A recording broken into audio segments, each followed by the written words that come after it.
thousands to see the boys become champions of 67. And then he's a Westman, the first game in the thousands to see the boys become champions.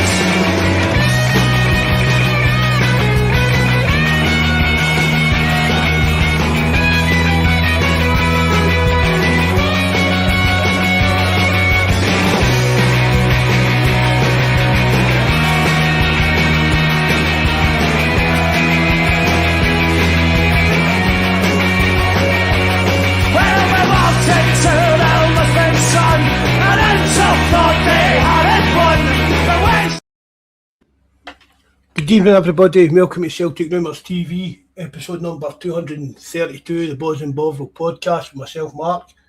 We're joined again with our very own Lazarus. How you doing, Bishop? John, how you doing, my man?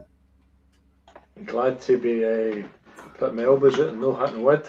Oh, for God's sake. Great to have you back, John, honest to God, brilliant. Also tonight we've got Pedro 71 for the forum. Pedro's joining us, he's popping his cherry tonight. How are you doing, Pedro? A very good evening, Mark. I'm doing well, apart from the obvious last night. I'm generally doing great. It's great to hear you, and thanks for inviting me on, and it's even more special to be hearing our John. They're brilliant. Oh, you'll always be welcome on here. Anybody's welcome that wants to come on. It's just, do you know what I mean? Just let us know. As I said, this is our podcast for our forum. You can find that at www.CelticRumoursTV.co.uk. The link to everything, that's in the description box below through our link tree and that as well, to the forum and Discord and everything like that. A few shout outs to some of the lads off the forum, you know. Paul, Terence, I see Terence in the chat, he's working. Mad Dog McGinnell, Tim Alloy, Mrs. Tim Alloy's home and keeping a bit better, so that's good news. Mikey, wee John United Ireland, Jonas, Big Jabber, Welshie, Deef Kev and Malika as well. Hail to them. Who have we got in the chat? Bobby's just first as usual. Evening, Bobby. Cameron, nice to see you, bud. Grot bags, and as usual, haunting me that last year. It's haunting me. PPTJ. All right, mate. Michael Keogh, thanks for coming in again. Michael, Big Jerry Camps, he's here too.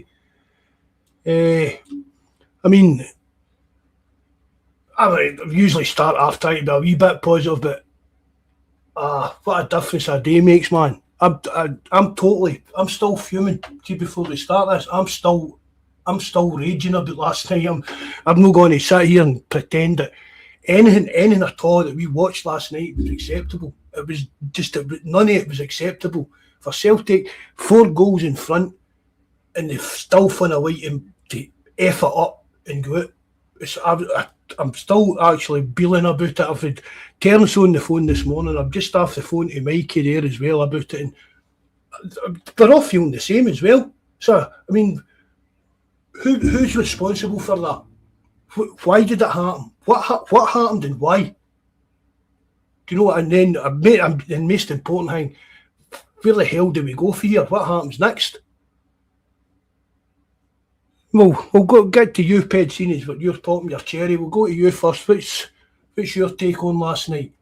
Where do you want me to start on this one? Well, I'll tell you, I was going to split this answer when I saw, when you put up obviously what the sort of agenda was and the topic points for tonight, Mark. I was going to split it into 3, and I was going to say, well, we could talk about the board, and I'm not going to, go down that road and talk about the managed decline of the team and the squad and all those good or really terrible things. But I'll park that because I think that's a bigger conversation for probably another time. Because if you fast forward, I think what I would say is the first leg last week, there is no doubt there was warning signs there for me. There was no doubt. And this is genuinely no hindsight talking. But I think for us to come out of that game last week, 3-0, I thought it was a wee bit flattering, if I'm honest.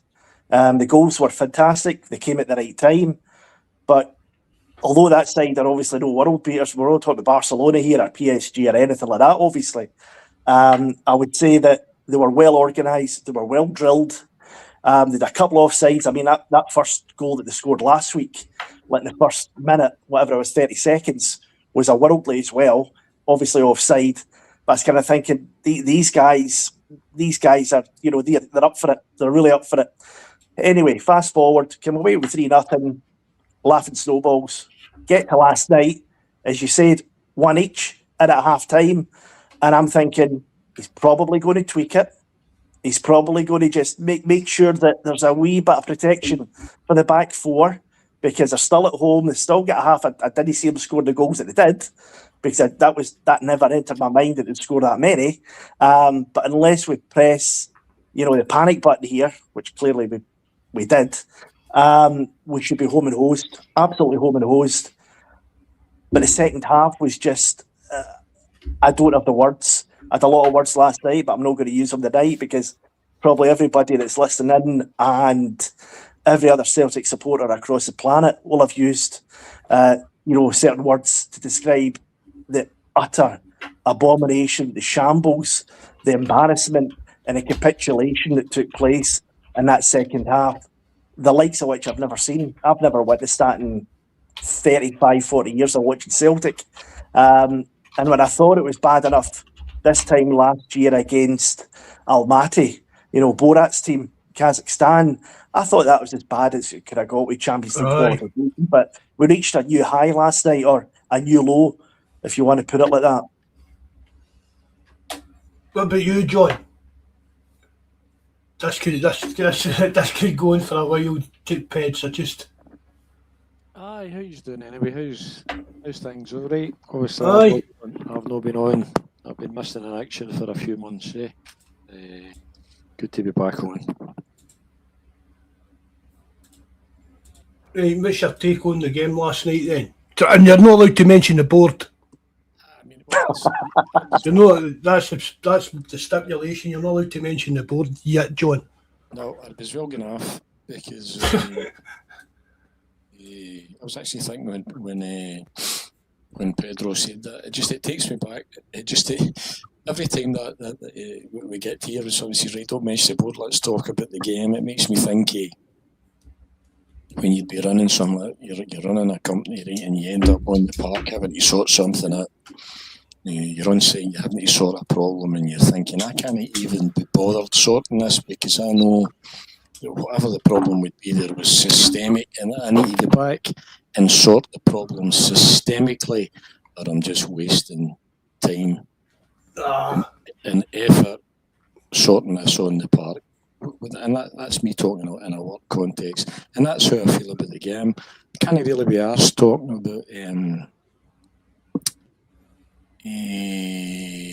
McCown's performance, or Ralston or Murray, or whether they're good enough, because these are just symptoms. These are just symptoms of the real issue here. So you're wasting your time. You could sit here and talk about the game. But even at that, John, I thought this would have happened later on. But if anybody's shocked here, you've had 6 failures to qualify for the Champions League in a trot. You've had 8 out of 10 failures. If anybody in here is I can't believe I'm looking at this social media. I don't have. I'm no on. The only thing I see is the banter page, and then it comes up. I don't have Twitter. I don't have Facebook. I'm even banned for the family chat group. When I see when people say they're surprised, shocked, I'm thinking, oh man, surprised and shocked. Where have you been?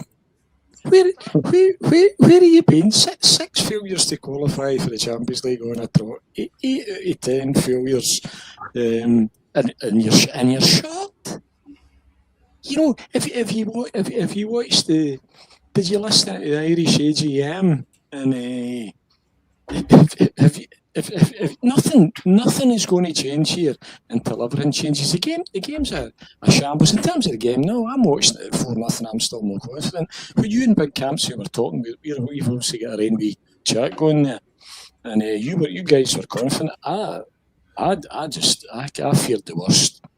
I was dreading last night, and even at 4-0, I don't think I've ever watched Celtic at 4-0 and thought, I'm still not convinced we're going to go through here. And I thought when Negrin gives the ball away and they get one back, their tails are up. And I tell you, before we go any further, fair play to LASK are just, and we'll probably get there. LASK are just another. Join the list to LASK, and they're just another. They're another Copenhagen, Bodo Glen, Mittelland, whoever that's just got the vision that the Celtic board do not have and will never have. They get even at that. So it was a shock. No, I can't say.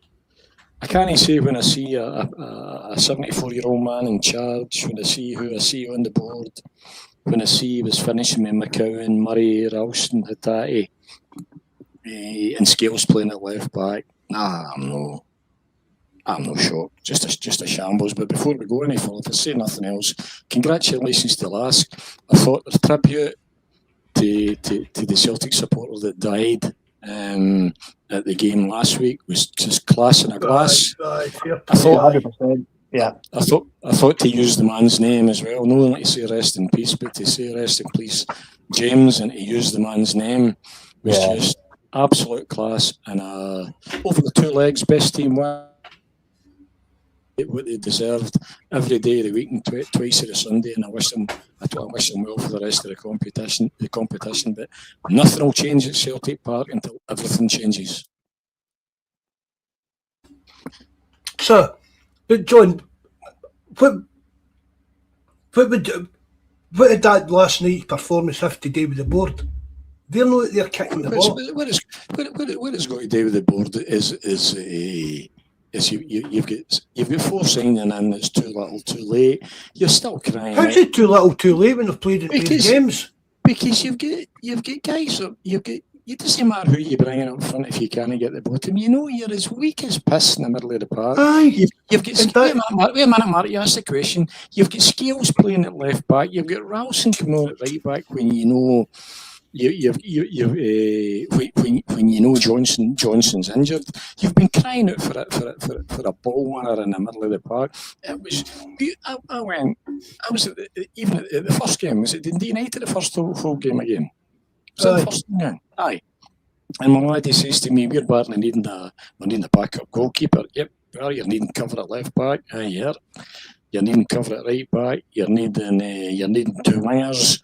We can't even cover at right back when we've got 3 in the books, John. You can't expect Celtic to sign a right back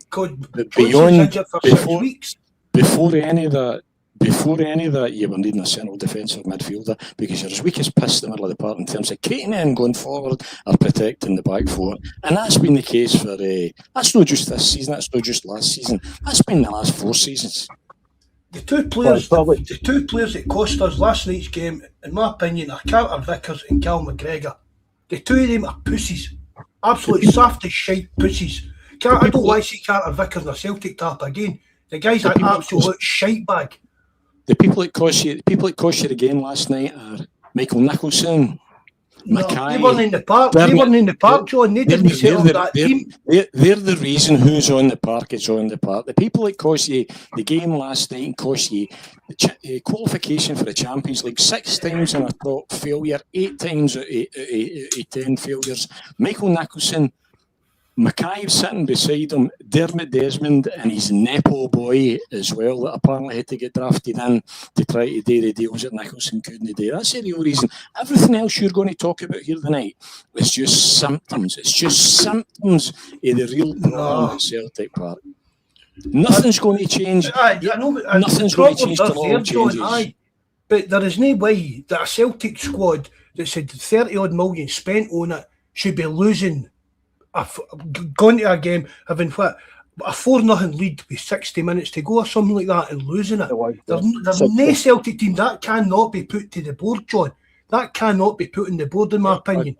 I couldn't disagree with you more. You know, if you're weak in the middle of the park, if you've got Scales playing at left back, if you've no cover, the shortages on the park are down the board, nowhere else.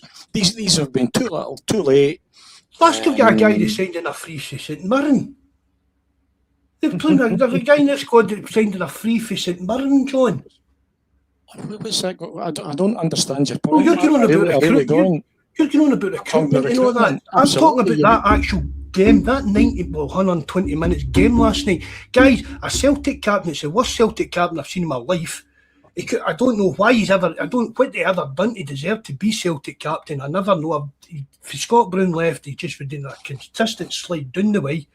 But Celtic, they went, right, we can go, oh, we should have get players in quicker. We should have done this, we should have done that. Celtic have spent 30 odd million, John. We should have, Celtic, they players own that park to a man with a disgrace. Nothing to do with the board. They play for Celtic. Take that, right, forget the board. They're getting out there 10, 20, 30, 40, 50 grand a week playing for Celtic. And everyone in that man last night was shocking. And that's nothing to do with the board. That's down to the way the team was set up. And the way the actual pussies on the park ran the game. I'm not saying the guys in the park or the manager in the dugout covered himself in glory. He's already showed, O'Neill's already showed that he's not showing that he's not as wise as I thought he was. If he'd been a wise man, he would have rode off into the sunset after he'd done a miraculous double last season. To come back in and put himself in the same position, it makes me wonder if he's as bright as I thought he was. I'm not exonerating the players on the park. I'm not. But if you're going to start, anybody's want to start a conversation here at McCown getting the ball away 20 times. Or Murray, wait a minute. Or Murray, or anybody else on that park there being good or no good enough, or your captain being by his best. You're just dancing around about the real issues here. As long as you've got four guys in the door, you bring a striker and 4 good bits of business for me, Hassan. Wee Bobby Ball in the middle, what's his name, Bawz? And Duran. Aye, fair dues, but too little, too late, still gambling. You gambled again. You're a PLC.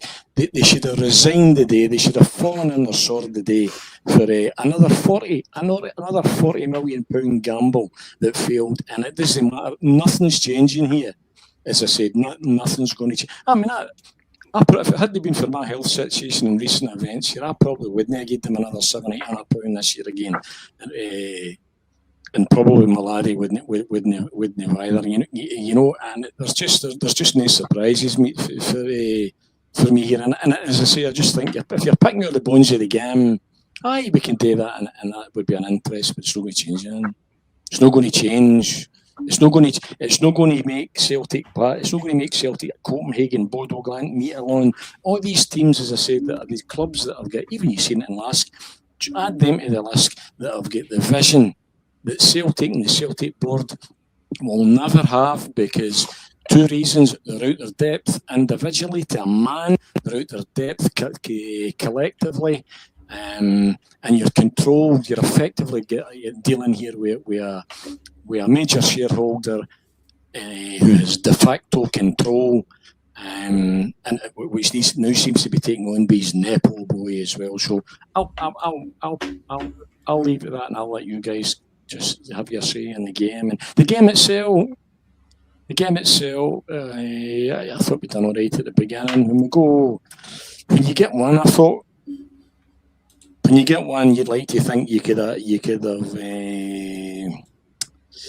tightened things up and seen it at that with half an hour to play. But he fails to tighten up. But what's he got to play? What's he really got to bring on off the bench to tighten up?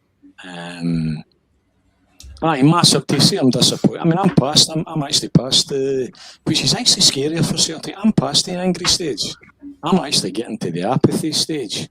Yeah. And it's apathy that will cost Celtic asses on seats in that stadium.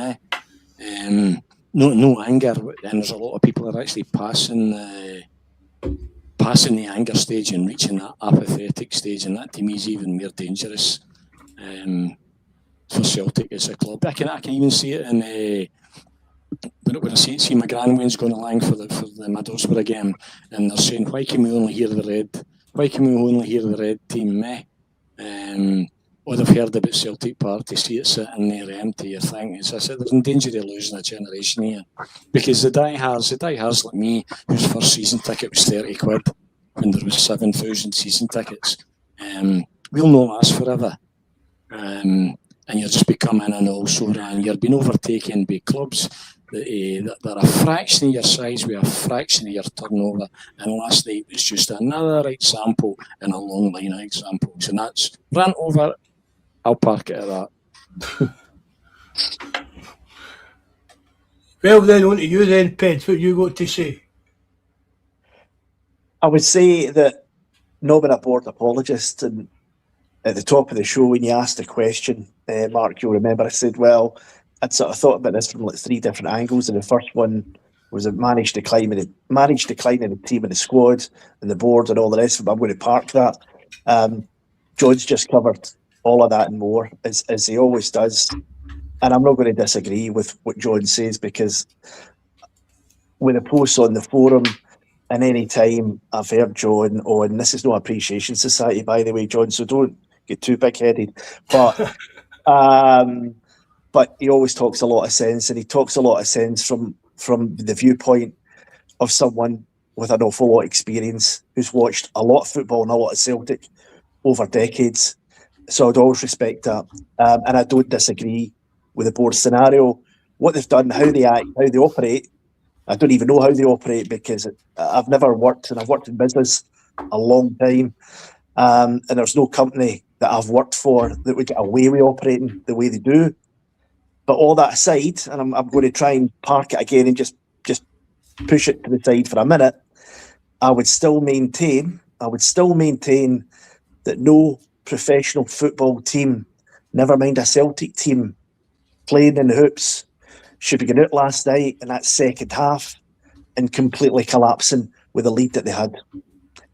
You, as a coach and he's got even more experience than John, a 74-year-old coach on that bench with Maloney and everybody else, he should have been in that in that dressing room at halftime and saying, this is what we're going to do. We're going to tweak it now. I'm not a formation or technical guru, far from it. But you could have tweaked that to a more defensive scenario. 5 across the midfield, for example. 1, your man Big Hoy up front, whatever that looks like. And basically invited them on. Try to burn the clock. Try to keep the ball. Possession football as best they could, which was like a hot potato last night. They fucking couldn't keep a hold of it, pardon my French. But that was the time to do it. Even when you got to the subs again after that, because they obviously never changed it. You then fast forward into the second half, you get to the substitutions. They're too little, too late. I thought they were the wrong ones at the wrong time as well. And obviously by that point they'd lost their heads, they'd lost their bottle, they'd lost everything at that point. And they were chasing shadows. But for me, at half-time, getting in 1 each, with the lead that we had in that tie, with $40 million on the line and everything else that followed, I cannot believe a man of Martin O'Neill's experience and knowledge, and I'm going to say wisdom because he's got plenty of it, did not change that formation, scenario or setup get into the second half. And I know I take John's point again, there's hardly a riches of talent sitting on that bench. In fact, the exact opposite. But even with bodies behind the ball, you're not going to tell me there's no ways and means he could not have shored that up and done something to try and mitigate, obviously, what was incoming, because they had nothing to lose at that point. They've already got their tails up when Nygren gifted them. He gifted that pass. I don't know what he's thinking when he made that. When he played that ball, I've got no idea what he's doing. Clearly, neither to see. Boy latches on it and passes into the net. You think, oh, you've got to be kidding me. All you had to do was go in with that goal lead. And you get in with that goal lead, psychologically, that could have played a big part in the second half. We'll never know. We'll never know. That conversation's null and void. But even at 1 each, you've got everything there waiting for you. And I still maintain, even with the players at his disposal, he could have done something. And don't get me wrong, the players as well, to say that was an embarrassing performance in the second half is an understatement, but they should have done so much more to avoid what took place. That's my view. That's my view on it. Aye, well, that's kind of my view, Terence. It's just I'm literally laying it on Martin O'Neill and the players. Why? See, when even they scored just before half time, just after half time. That's perfect time to score. See, then why not? Even just with the personnel that's on the park, just say, look, just park the bus for 10 minutes, take the sting out of this game. Take it. Do you know what I mean? Just park the bus, sit in the get defensive, and take the sting out of the game. That's all you need it today.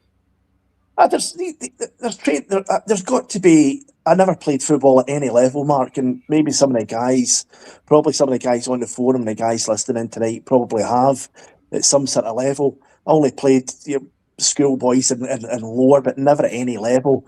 But surely they must have anticipated in the training ground what the scenarios could possibly look like, and you prepare for those scenarios. There's nobody going to tell me that you're not going to be prepared. Whether you're coaching groups of 2, 3 and 4, whether it's the midfielders, the defenders, whatever it might be, you're going to be coaching them for scenarios for a second leg as a just in case. This is what could be happening. This is what's going to happen in 60 minutes. This is what you're looking at. We're running down the clock at 80 minutes and so on and so on. They've got to be looking at that, for the life of me. But they were in that second half and they were literally chasing shadows. I mean, it's almost like my wife, I was watching the game. I was watching the game along the local bar across here in Ireland, and my wife was watching a movie with the daughter, and she's got the score alert on her phone, and she's messaging me. She's going, "What's actually going on there?" I thought, I'll tell you later on. And I was thinking to myself when I was driving back for the pub, Strike Iron Brew, by the way. I was driving back for the pub. I went in and I said to her, she said, what actually happened, Peter? And I said, it looked like they were out in the second half, the Celtic players, and it was the first time they'd actually played a game of football. Aye. They were running about I was like, what, the passing, the chasing, the headless chicken scenario that they kept going through and over. They got lost. They were absolutely lost. And, I genuinely could not believe what was happening in front of my eyes. It got to a kind of point when you kind of knew. Everybody said that to me. It got to a point last night, and you just knew they were. You were waiting for it, man. Aye. You were waiting for it. It's like watching us going back. Whether it was, I don't like to pick last season as an example because I still think last season was an absolute shambles for many reasons. Hopefully there's not going to be too many of the guys on will disagree with that. But it's like Celtic teams of old, they build up that pressure. It's wave of attack after attack, and you think, don't worry about the clock, the goal's coming, son. Don't worry about that, the goal's coming. Keep doing what you're doing, keep doing it. But we were on the opposite end of that. We were on the receiving end of that last night.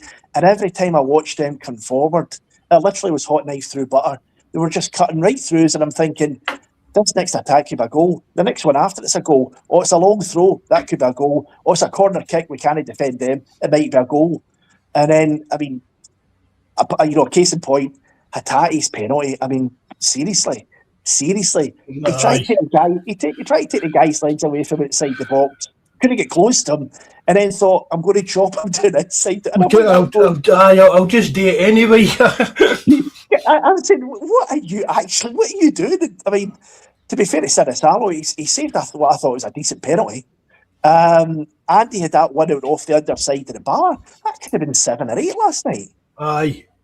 And that's really frightening. I mean, five's bad enough, but that could have been 7 or 8. So I don't know. Yeah. Well, I'd be clear about it. I think we did, and even going back to Martin and Neil the other week, going on about we don't need another centre back in that. Well, even Carter Vick, even with the numbers of your squad, you need at least 5 in the squad for balance. Do you know what I mean? Because of injury, suspension, and stuff like that. And I mean, I'll tell you this, Ped, John, I know if you're listening, I'd go with Dane Murray before I'd go with Carter Vickers again in that team. I would agree. 100% agree with that. I don't honestly. See if Ange Postecoglou still wants McGregor, I'd let him go. I'd give him a free and just let him go. Thanks very much for your time, Callum. You've been a good servant. On you go. It's time this team was gutted. The actual weaknesses.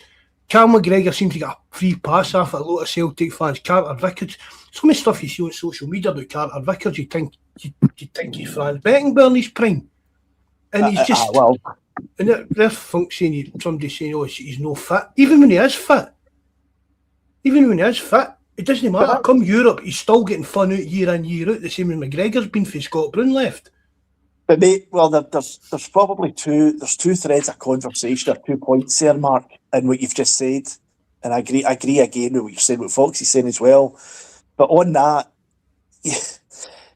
the Scottish League, the Premier League that they play in, and I know you can't do anything about it, but you can only play what's in front of you, obviously. And I don't think, with the greatest respect, I don't think it sets up the players that we've got playing for us and have had over the years for what's coming outside of Scotland more often than not. Now, again, I'm putting last night's opponents, and as organised, as strong as they were, and as quick, their pace and passing was boom, boom, boom on point, I think, in both legs.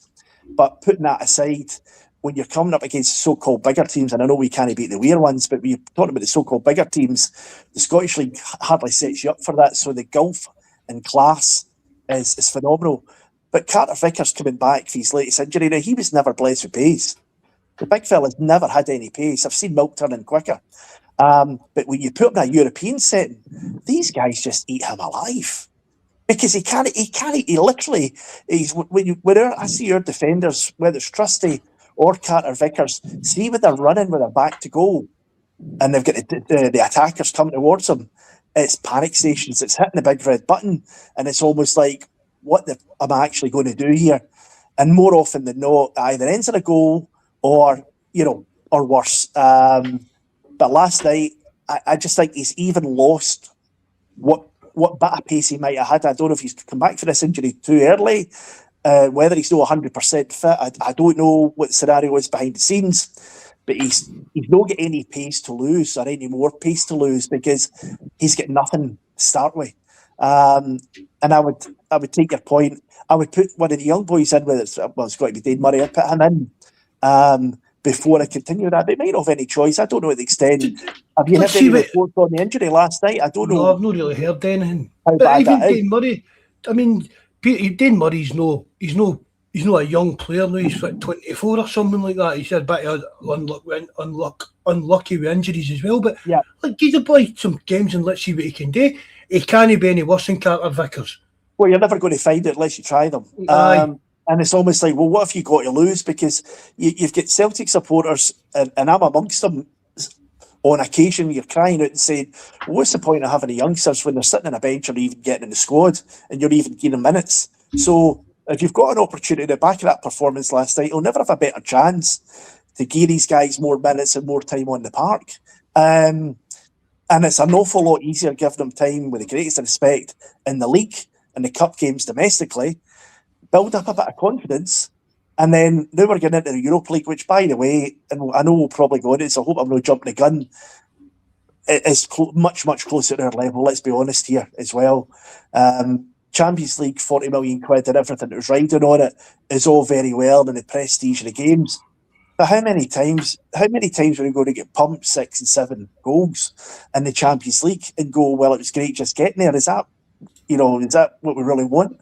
I'm probably going to get slated for that, but there's a balance there as well. I've said for years, on pods and on the forum and that for years, the thing with the Champions League for me is the money. But are you just like some prostitute just taking a pumping for 40 million? Do you know what I mean? You're just taking a few pumpings for £40 million. It does come down to the money. And I agree, Celtic fans say, the Europa League's mere level, blah, blah, blah. And a lot of them look down on it. This morning I was like, I'm not even interested. I watch the games and stuff like that, but this will be a better gauge of actually where we are as a European club. Because if we can't get somewhere in that, if we can't get to even like the what is it, knockout, the playoff, whatever it is, if we can't get through that, we're worse off than even I'm thinking. Do you know what I mean? I do try to be a wee bit positive about it. I'm John's. No, I'm the Yang gang. John's the Yang gang. I'm the Yang to John's Yang. Well, I looked at the 4 pots for the coefficient points for the Europa League earlier, and we're sitting in pot 2, and we've got I think I counted 14 clubs that are above us that are ranked higher than Celtic in pot 1 and the remainder of the top half in pot 2. So we still get 14 clubs that have, and I don't know, but you need Buzzbomb on, or maybe one of the guys that's listening will know a lot more about it than me, which wouldn't be hard. But I don't know how all those points are put together, how that's measured and managed, and all the rest of it. But technically, when you look at those 4 pots, we've got 14 sides in Europe that are still ranked higher than us. So, in terms of levels, there is no doubt that we're far more suited to where we are than where we could have been last night had that result went the other way. What about you? Do you there, John? Aye, I'm just listening intently. Yep. Aye. You getting any pitch into that? I hope you didn't nod off there, John, when I started graphing one. No, I'm just I can't admit, maybe, as I say, everybody sees things differently, do you know?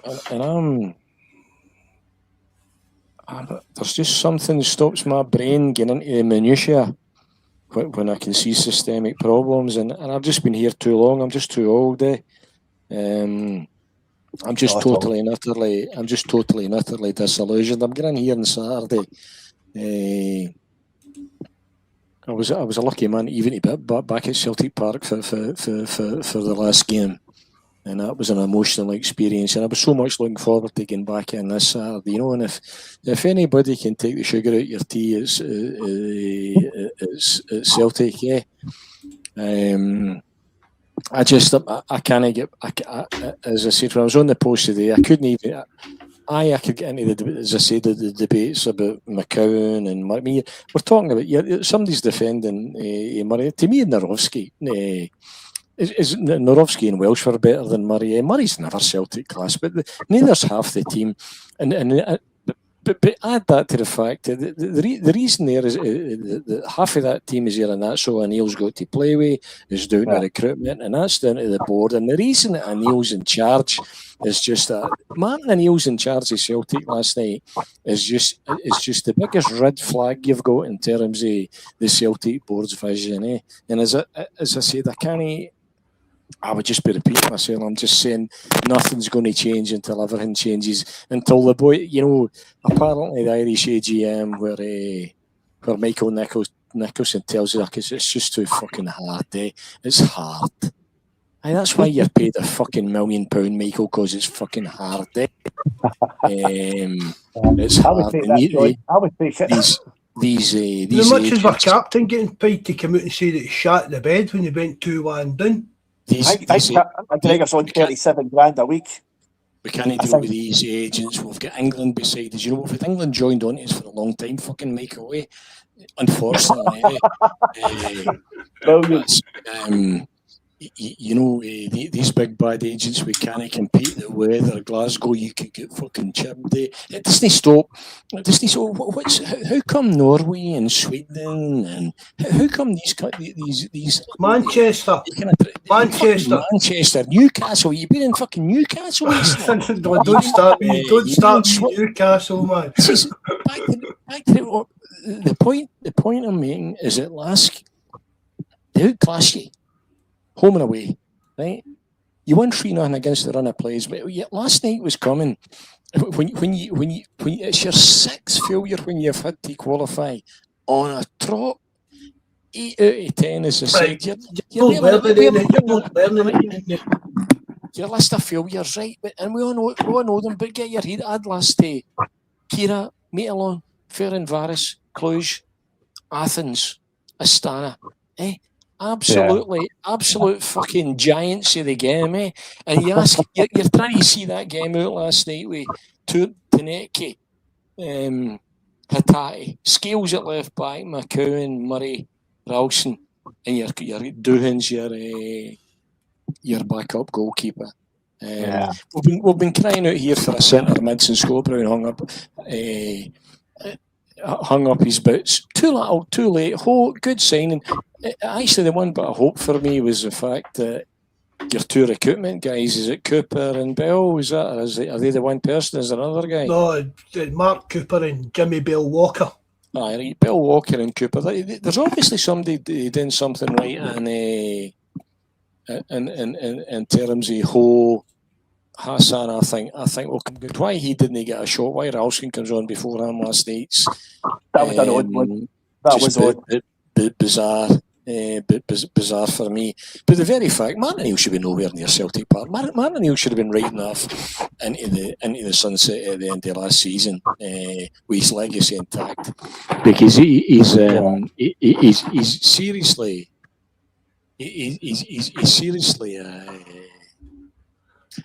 I mean, we're talking about that game last night. You watched Celtic all last season last night. I watched every game up until I wasn't well, just a month before the end of the season, and I had no idea what shape Celtic system Celtic was trying to play in any game. It was for me. It was Martin O'Neill's ability to get a team to dig in and get us over the line. That we managed to win the league last year with 7 minutes to go, and even that failed them last night. Martin O'Neill looked a lost man at the end of that game last night, and they've just taken that game last night was fucking season defining, and they gambled. They sat in there with a PLC and they gambled 40 million again, and they lost again, and it's lost on me. It's lost on me. Part the fit a bit yet. It's lost on me why the PLC. Or other major shareholders, and we don't get to the point here where they start to question and hold these bastards to account for yet another monumental another monumental failure in terms of generating a return for investors. Never mind for the football. So unless you deal, I said to you 2 or 3 years ago, I could replace all the Celtic board for one of their wages. That Michael Nicholson would be lucky to get a fucking $100,000 a year if he was going out looking for a real job in the real world. Say to you, many times with the conversation, like, been in enough businesses to know when I walk into a boardroom to know you're at your depth. And if you want this company to go further, you're going to need to fuck off and go out the road and get somebody brighter than you. And that's where Celtic's been for a long time. They're out their depth, individually, collectively, until they change, until Dermot Desmond and his Nepo laddie, until that's addressed as well. Fuck all's changing here. And you just get used to it, rinse and repeat, because this season will just be a continuation and next year will be the same until it changes. And it's not going to change. I bust out laughing there, John. I bust out laughing there. Can you see the screen? There you're all pals. Your old pals' names just popped up. That's what I was laughing at. Eddie Howe. Eddie Howe is available. Eddie Y. Oh, the laughs we had there, John, ranting about Eddie Howe. A Tory for the Blue Rinspig tunes and all that. See, to be honest with you, I've no got. I don't think I've actually recovered. Fuck. I've been in intensive care since the fucking AGM. I've not recovered for the fucking AGM. See, when Nepo Boy sits and tells me that he's not going to be dictated to be a support that's only raison d'etre, I don't think that's the term he used, was to be anti-establishment. I really fuck off. When fucking Peter Law tells me to behave, I'm not really.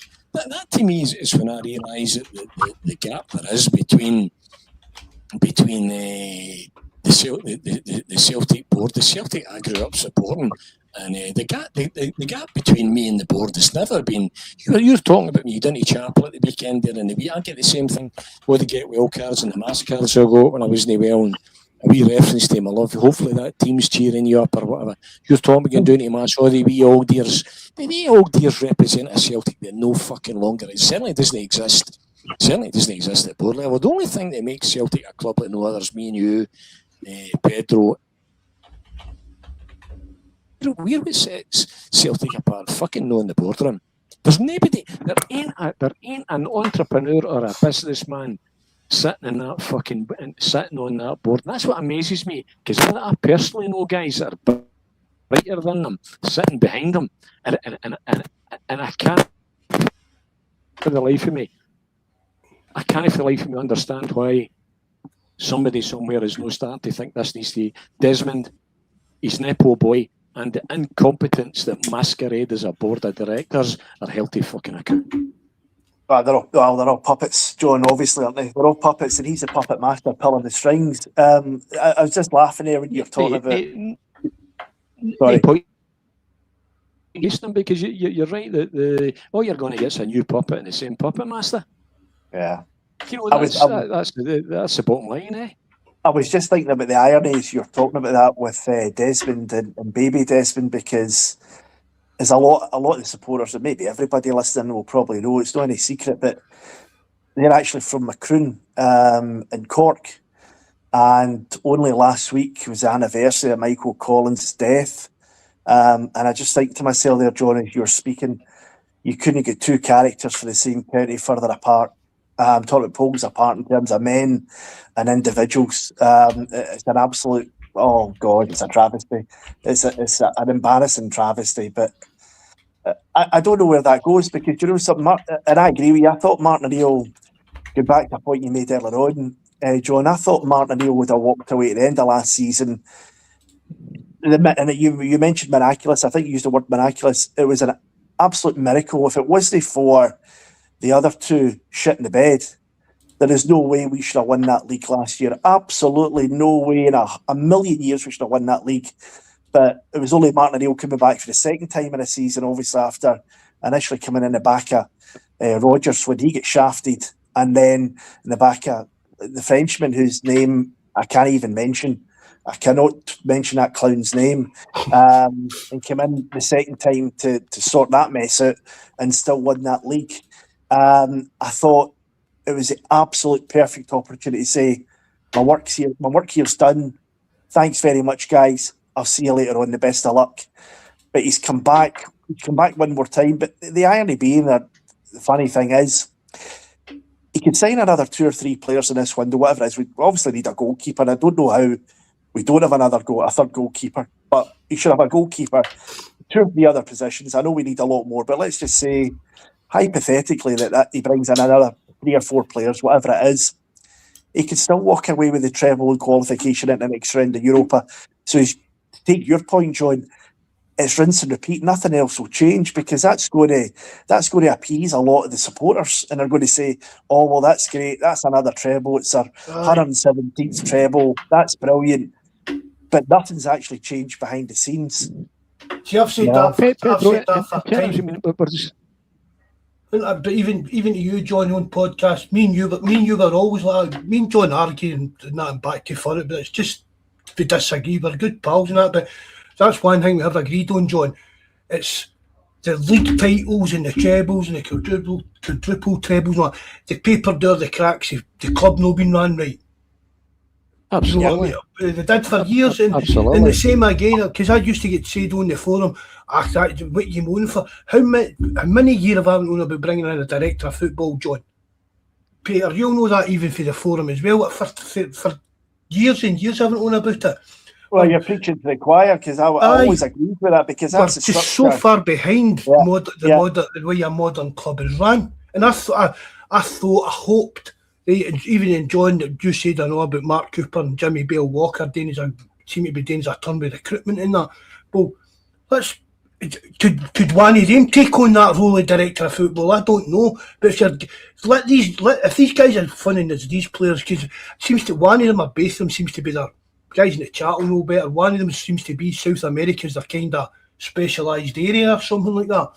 So let them, again, it gets back to let the football people make football decisions. That's what Celtic's main problem has been for years upon years. But your problem here, Mark, is your supposition here is that anything you're suggesting here would be would need the premise that this board thinks that they're doing something wrong. This is a board. This is you're dealing with. Twice we've heard for fucking Michael, the ballless Michael Nicholson. Is the last time we heard him?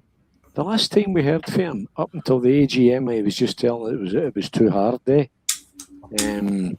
was when he told us that after that Nancy was the only man for the job. I hadn't heard him again until he sits at did he hijack the Irish supporters AGM and he tells you that it's too hard.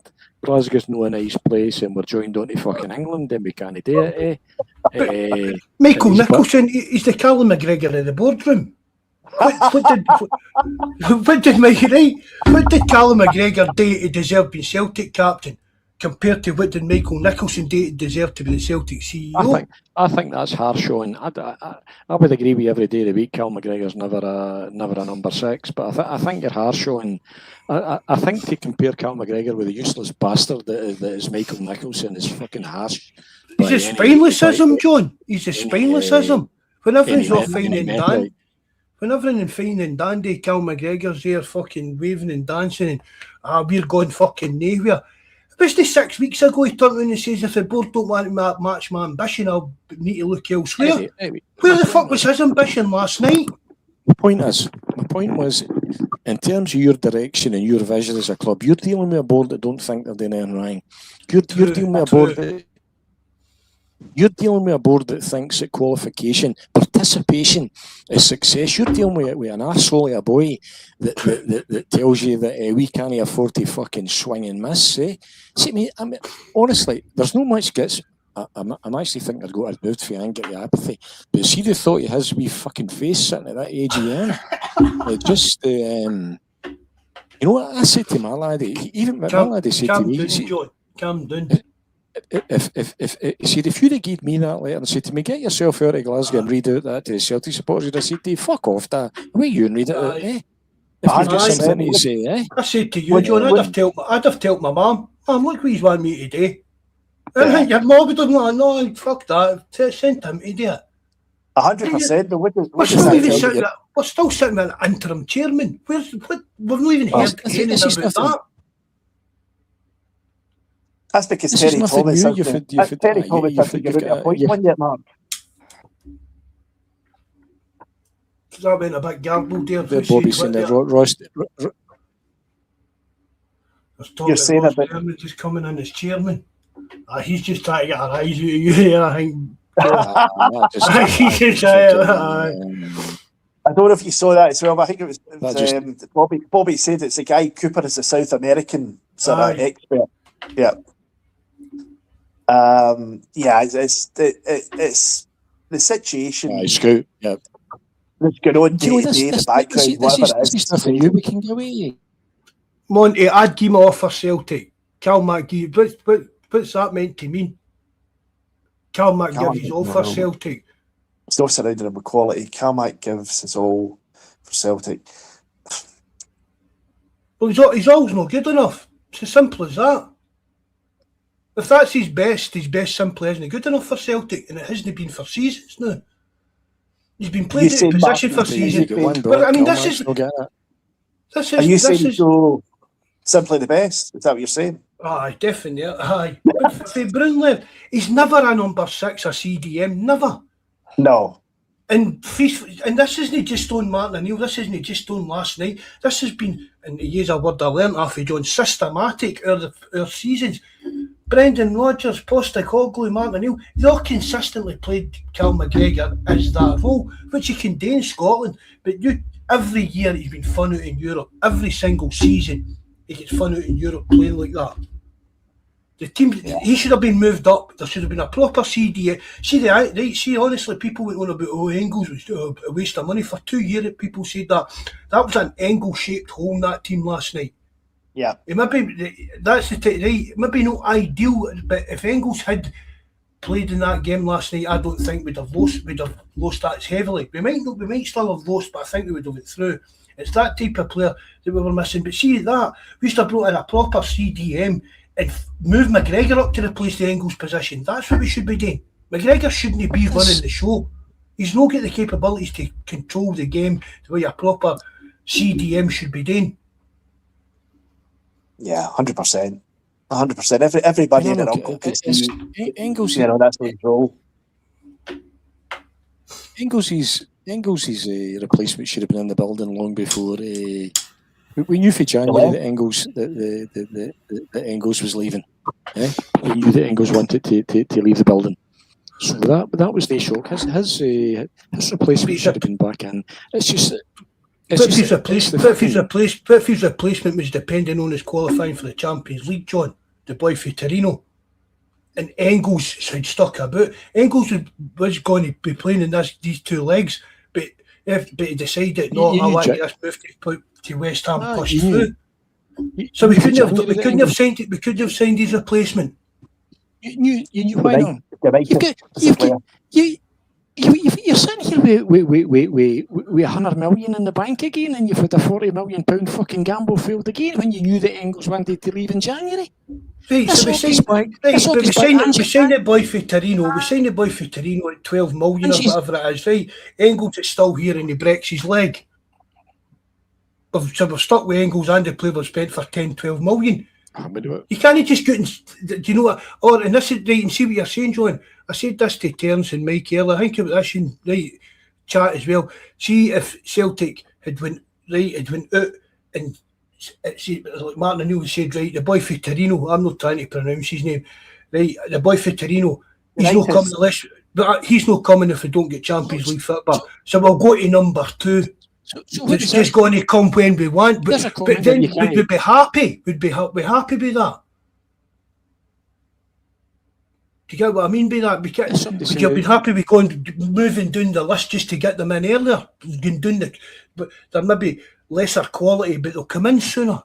Do you get what I mean? Does that make sense? The problem with that one, Mark, and I take your point, but the problem with that specific example is with United, I think, like, some of the players that we've been led to believe just for the reports that you read online and whatever else, but him in particular, the big fella for Torino United, the CDM, I think one of the selling points for coming to Celtic was Champions League qualification. Aye. But I don't think he wanted to nail his colours to the mast until that was guaranteed, because that was one of the things that he was really looking to be involved in. How that's going to go now, I don't know, but he's a football player, so it'll probably come down to money anyway. That might sound a wee bit flippant, but who knows? Maybe need to fling an extra $5,000 a week to get me to come to play in the Europa League. Exactly, whatever that looks like. But I think you're right. It was a bit of a gamble with the timing of Engels leaving and trying to bring this guy in. With obviously the Champions League qualification sandwiched in the middle. But this goes back, I'm going to be backing John up here again, but this goes back to the original point, and it's going to be a recurring theme of time. It's like Groundhog Day. You get Bill Murray out with the microphone, time and time again. Big Sutton said it last year after the Almaty game, and he reposted his tweet from then that he repeated after last night's result. Fail to prepare to fail. If the scenario was building squads and building teams and making sure you get everything at the transfer window, apart from just selling the family silver and replacing it with shite, if that had been done properly in the last year, 2, 3 years before it, you'd have had much, much more leeway and a much stronger bench, and therefore a much stronger squad. You wouldn't be relying on one in, one out. Aye, I totally get that. Aye, is that fair? Aye, 100% fair paid. You should be relying on one in, one out. See, like what we're talking about, what's coming off the bench.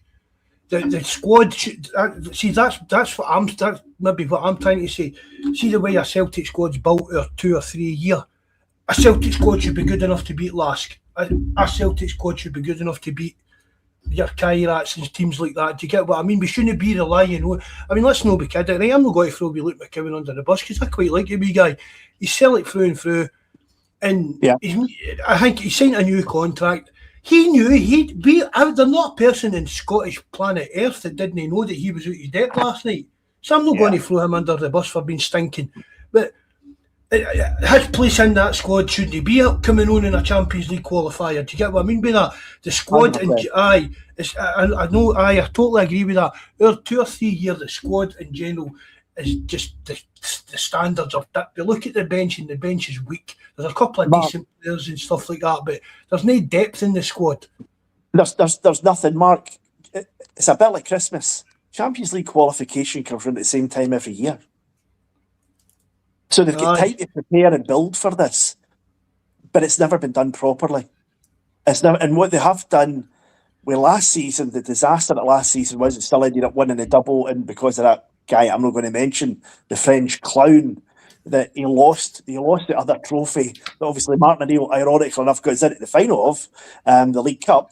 But that aside, they'd already sold off the family silver. Kyogo never replaced. Ida couldn't hit a barn door. The list goes on and on and on, and then people are jumping up and down, supporters, and saying, "Oh, but you get what's his name? It's Kalechi. Iheanacho. Iheanacho, sorry. Iheanacho. We got him in. They got him in with a minute to spare at the end of the transfer window, a minute to 12, because nobody else in their uncle wanted him. And you're thinking that's a replacement for the guy that scored all the goal? I don't think so. And that was just systematic, to coin the phrase, the word. That's systematic of the way the transfer policy and the signing of players has been run at the club for too many years now. Pedro, that's exactly why I can't actually be bothered discussing the minutiae of the game, because at 4-1 I'm thinking, what the fucking writing's in the wall here? That as I said, if you've had 6 failures in a total, 8 out of 10 failures, anybody that's shocked here shouldn't be shocked. Anybody watched the first game shouldn't be. This is just it's just fucking rinse and repeat. Do many times Mark said to me, and one of the questions I loved being asked if I was going for a position anywhere was, what's the most important thing, and my answer was always dead easy. I know what I don't know, and better than that, I know where to go and get somebody that knows what I don't know. And there's nothing tells me that Celtic board is looking at Copenhagen, Bodo Glen, Michelin, and thinking, maybe we're not capable of making Celtic, taking Celtic to be the best person of themselves. Everything that came out your consultation the other year, we can't afford to develop the main fucking stand. Bollocks! It's just all representative, or just are emblematic of their lack of vision. There'll be enough people go through the turnstiles who'll keep them in the style they're accustomed to their putting their elbows out and hitting one day, and that's all they care for. If they were genuinely had Celtic's best interests at heart, they would be looking to see how they can see. I can't believe that they can't sit down and collectively and think we don't have what it takes to take Celtic to the next level, and we need to get a business plan. We need to get people in place that can answer the question: why are we being left behind by teams that were a fraction of our turnover, a fraction of our support? In the Michelins and Copenhagen's and add LASK to that list. No surprise last night. 6 out of 6 in a row. 8 out of 10 failures when you've had to qualify. Nothing. See, but it's John, and I keep getting back. We've spoken about this for time as well, John. It's like what's the why? Why are they like that? Right, Johnny, I've said this to you, right? See if you had enough money to buy Celtic, right? Would you rather be walking into Celtic Park and couldn't shouting at you? Oh, John, brilliant, thanks for you're doing a great job. Kieran, brilliant, son, your dad's a fucking great guy in that, Do you get what I mean? And they're not even spending their money. They're not making it. But John, they're not making any great amounts of money, really, in the big scale of things when you see what people doing in England at football clubs and that are making. Do you know what I mean? Michael Nichols is no doing all right at £1 million. Mate, I said no, but if Dermot Desmond's pulling the strings, why is he bothering? That's what I mean. If Dermot Desmond's, right, I'm not saying half right, Dermot Desmond's pulling the strings, what does he... You're dealing with a man here. You're dealing with a man that said... Do you know what I'm trying to say? What's your plan, Michael? He says the plan, the new plan is today is just the same as the old plan. There's always been a plan. He's apparently the rumour, the word on the street is that Desmond was embarrassed into action. And that's usually when he does that. Yeah. Sort of Davies' public persona there on Ireland and stuff like that. But I'm just, do you get what I'm saying there, Ped? It's like, why would Dermot Desmond try and hold Celtic back? It's not his money. It's not his money. He's not making it. He's not making any great money out of Celtic with shares. He's still, Dermot Desmond is still, and that's Dermot Desmond still spent more on shares than he's ever took out in dividends for Celtic. So technically, he's at a loss. It's not his money. Why what's holding him back to do that? Dermot Desmond has spent fuck all in Celtic. No, buying shares. Celtic supporters. Celtic supporters. The amount of money 100 million in the bank. It's me and people that's like not his. that put £100 million in the bank. We've invested 20 times more than over the last 5 years than Dermot Desmond ever invested. We don't need a Dermot Desmond. Celtic's not holding in shares. He gets a return on it. I think at certain points he's took returns, John. Dermot Desmond hasn't. Dermot Desmond, I'm talking about bank balance, John, on what you spend and what you get back in. Dermot Desmond's at a loss for the money spent on Celtic shares and which took what's his shareholding? Just under 35%, I think. Is that right? Because he's got that special dispensation thing for the stock market, and that's another debate altogether. That's a thing that isn't indefinite. So there's sort of that. I don't know. Maybe it'll be a bit too late in the day to start getting into all this stuff about the collective and Wally Hockey, blah blah blah. But that dispensation about getting over the threshold so that you need to make a bid for every share, because it was the last share issue or something we had, or one of them back in the early 2000s, he underwrote it and that forced him to go that, and that's why he get a dispensation. So if there is a serious move on shares, to hold his power control, he's got to need to buy shares, which puts him out of that dispensation. That's the right word, isn't it? So that would go to that stock market law team that have a looks at that, and that could maybe block him his face. But I'm going. Dermot Desmond doesn't. You can't say that he's took our Celtic to make money. It's not about money. That's what I mean. No. So why is he holding his back? That's what I'm trying to say. I'd love to know the answer, Mark, like you, because that's what baffles me. I would love to have that money and just be running Celtic and just get. As John says, you can't do it yourself. We've spoken about this before. If I won the 150 million in the lottery and bought Celtic, I've not got a clue how to run a club besides Celtic. You get people in there. You see who the best CEO is. You see who the best that you can afford, and you let them run the club. And you say, here, if you make money, good. If you lose a couple of million a year, fine. Go on and do your job. Do you know what I mean? Let them do their job. Yeah. It's the old adage, if you're the smartest guy in the room, you're in the wrong room.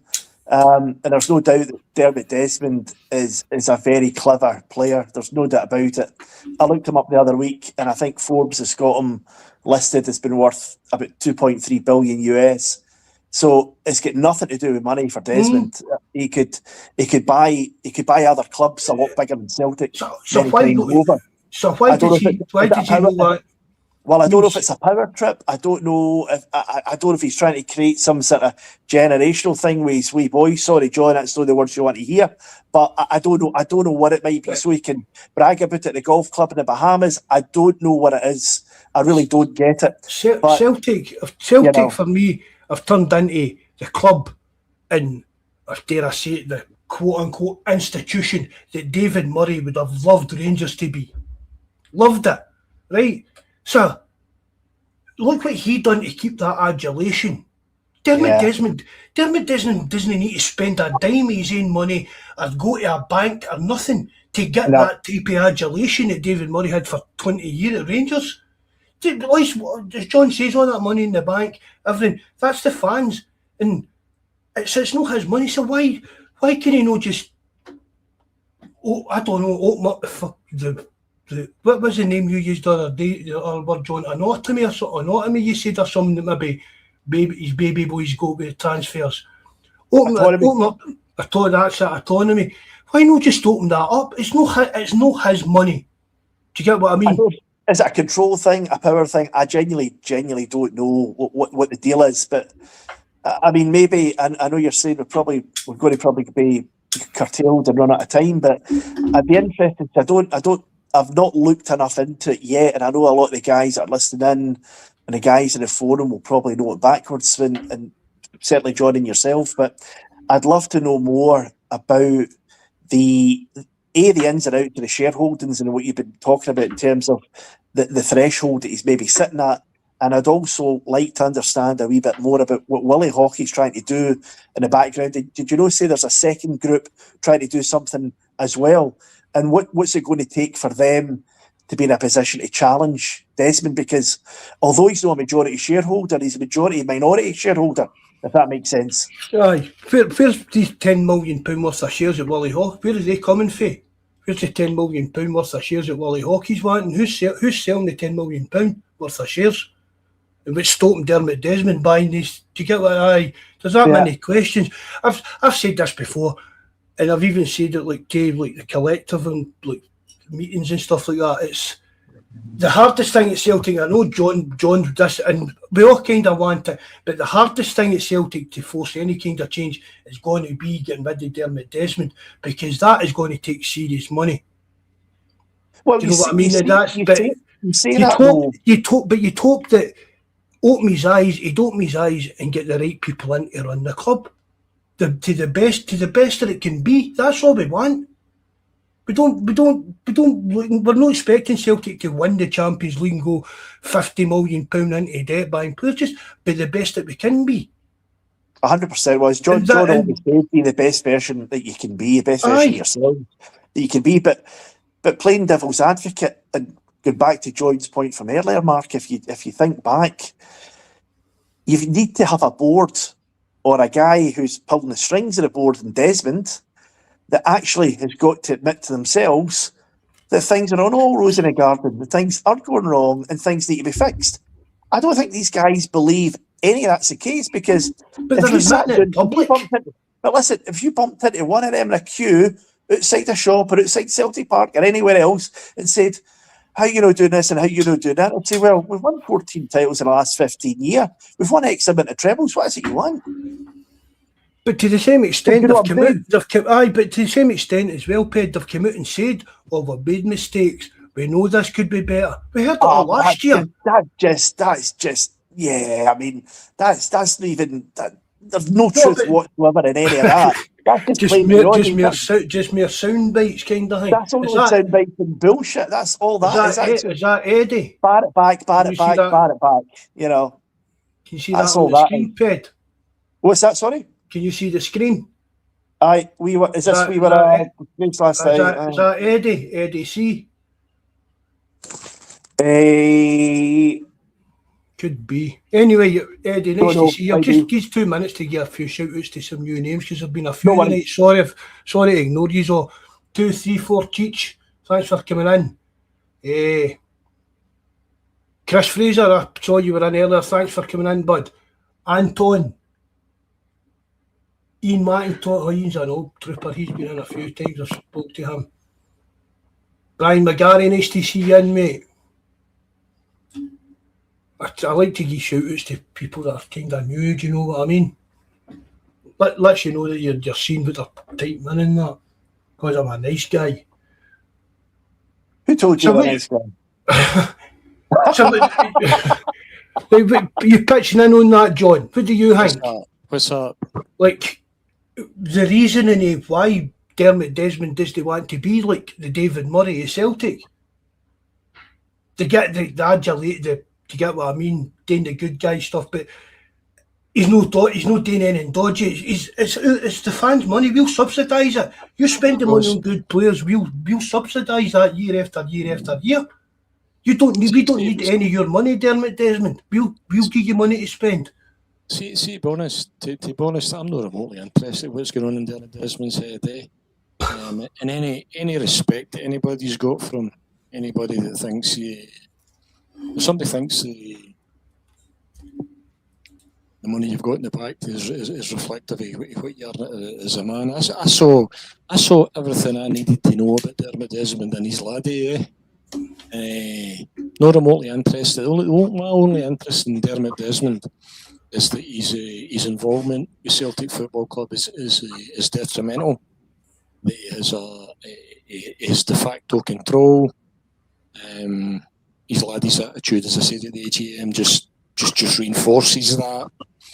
And until, as I say, my only interest in him is that he needs to go, and until he does go, until the puppets under him are replaced with somebody that's capable of saying, right, we need a vision here. We need to figure out how do we become a LASK? How do we become a Copenhagen? How do we become a Midland? How do we get a business strategy? What is that? What's our reason for being? Why is Celtic here? What's the purpose? What are we here for? Here as a football club. What's it? We've got we've obviously got a social objective as well. That Celtic will always have that political association, whether Nepo baby likes it or he doesn't like it. He will be only a 60 support that's only reason in life is to be anti-establishment, will always be anti-establishment, but until you get to that point where somebody's willing to sit down, come up with a business plan and say that, what are we here? What's the aim? Is it to qualify? Is it to be in the last 16 of the Champions League? What's the plan? What's the plan we're going to develop? What's the business plan? Are we going to buy 2 players season on season that are Champions League ready? And 2 projects. How long is it going to take us to get there? Is that going to be 4 years, 6 years? How are we going to measure that? What's the end? What does success look like? What does failure look like? And who's responsible? Who's accountable? Rather than we're sitting just now where you've got a ballless bastard in Nicholson sitting there at the behest of an absentee fucking landlord with the man beside him. Mackay, whose contempt for the Celtic support is there for all to see as well. For the thought of Nepo baby coming out and being involved with Celtic is just, and the politician we've got as an interim chairman as well. Add all that in, and you've got a 74-year-old man at the helm who's been a legend in Celtic eyes, albeit that I'm concerned that he's in danger of jeopardising that legacy. Until all that's addressed, until we get to that point, as I said, I'm a lucky man to even be at that game, as I said, to be at the United game. That was a very emotional return for me to Celtic Park. As I said, as you know, Mark, given where I was 4 months ago, Aye. And that was an emotional return. To Celtic Park, and I was so much looking forward to going again, and I will do, because I'll enjoy. If it hadn't been for recent events, would I have? I'm not sure I would have renewed this year, because they had just scunnered me to that point. That I'm at the point. I've been at the point for a wee while. Does the Celtic that I grew up with, the Celtic I love, only exists in the hearts and the minds of the guys round about me at Celtic Park. It exists in the hearts of the wee women that we were talking about, Mark, that you meet at chapel this Sunday, that know that you've got that connection with Celtic. My mum used to sing. My mum was born in 1923. Used to sing a song called Jimmy McGrory, the Pride of Parkhead. It existed in their hearts. That doesn't exist in Dermot Desmond's heart. It doesn't exist in Ross Dermot's heart. They're a corporate. Fucking John, it must. entity. It must. No, it doesn't. No. It doesn't. No. See, that's what. Well, see, lads. No, That's what I can't get. That's what I think can't. That's what I can't get my head around. Then There that's maybe the bit that I can't get my. Mark, think about what you said, Mark. Think about it this way. John was sitting at that AGM, as for a lot of other supporters. I wasn't there. I'm not a shareholder. I was at the AGM. But think about what you just said. If an ounce of that love for the club existed in their hearts, would have even started to read that statement to his daddy. Not a chance. Not a hope. No, but I'm not just talking about baby Desmond. I'm just talking about them all in general. I mean, people used to want to even going back to Peter, though. But they must love the club. Surely somewhere in them, they must love the club the same as us. And you're just fucking lucky enough to be in that position. That's what I'm trying to say. Can I ask a question? If you get into that position to be able to control what Celtic's doing, why would you not want them to be fucking the best that ever they can be? I keep saying we should be the Bayern Munich, the PSG of Scotland. We'll maybe lose a League 1 year, but we'll win it in the next 5 or 6. That's where Celtic should be in Scotland. And then they're finding more levels in Europe. And if these guys, and they've got to be Celtic supporters deep down their hearts, so what switch flicked in them to make them cunts? Money. But they're not making money. They're not really making any money. No, but it's weird to me, man. Why? John, can I ask you a question? Just 2 seconds. Just 2 seconds, John. But just on the thing of that, right? Even to Michael Nicholson, John, we know. But the wee chats in that and behind the scenes, we know Michael Nicholson is deep down in his heart a good Celtic man. Just right, hear me out, right? But why is he no Dane? Why is he no seeing what we're seeing? We know he's supported Celtic and loves Celtic all his life. Is it a different type of love? Do you get what I mean? Is it something? If you're mega rich, it's no as I don't know. If you're ingrained. He's got £1 million a year to be a messenger boy for Desmond. Absolutely. Doesn't matter how much he might love Celtic, how long he might have supported Celtic, how many games he went to. He's getting $1 million a year to do what he's told. That's it. Do what you're told, son. Here's £1 million. Are you okay? I'll shut up, Daddy. But that's not his job. Yeah, you're probably. That's not his job, but. If ever he well, did, it's not his job, but that's what's happening. You know. You get that? That's I just can't get my trying to put my head. I'm trying to think the way these. No, but you don't think that way, Mark. I can't get my head around that. No, because the ordinary supporter, the ordinary punter on the street, everybody that wears their heart on their sleeve, it pays their money, goes to the games, buys the merchandise, buys the shares, all of that stuff, would never be able to think like these guys. These guys don't think like you and I. Bobby's saying there that the mood has changed in 24 hours. Aye, the mood. But Bobby, I sat and I watched. I sat at the United game, thoroughly enjoyed being back at Celtic Park. As I said, I enjoyed the 3-0 win over them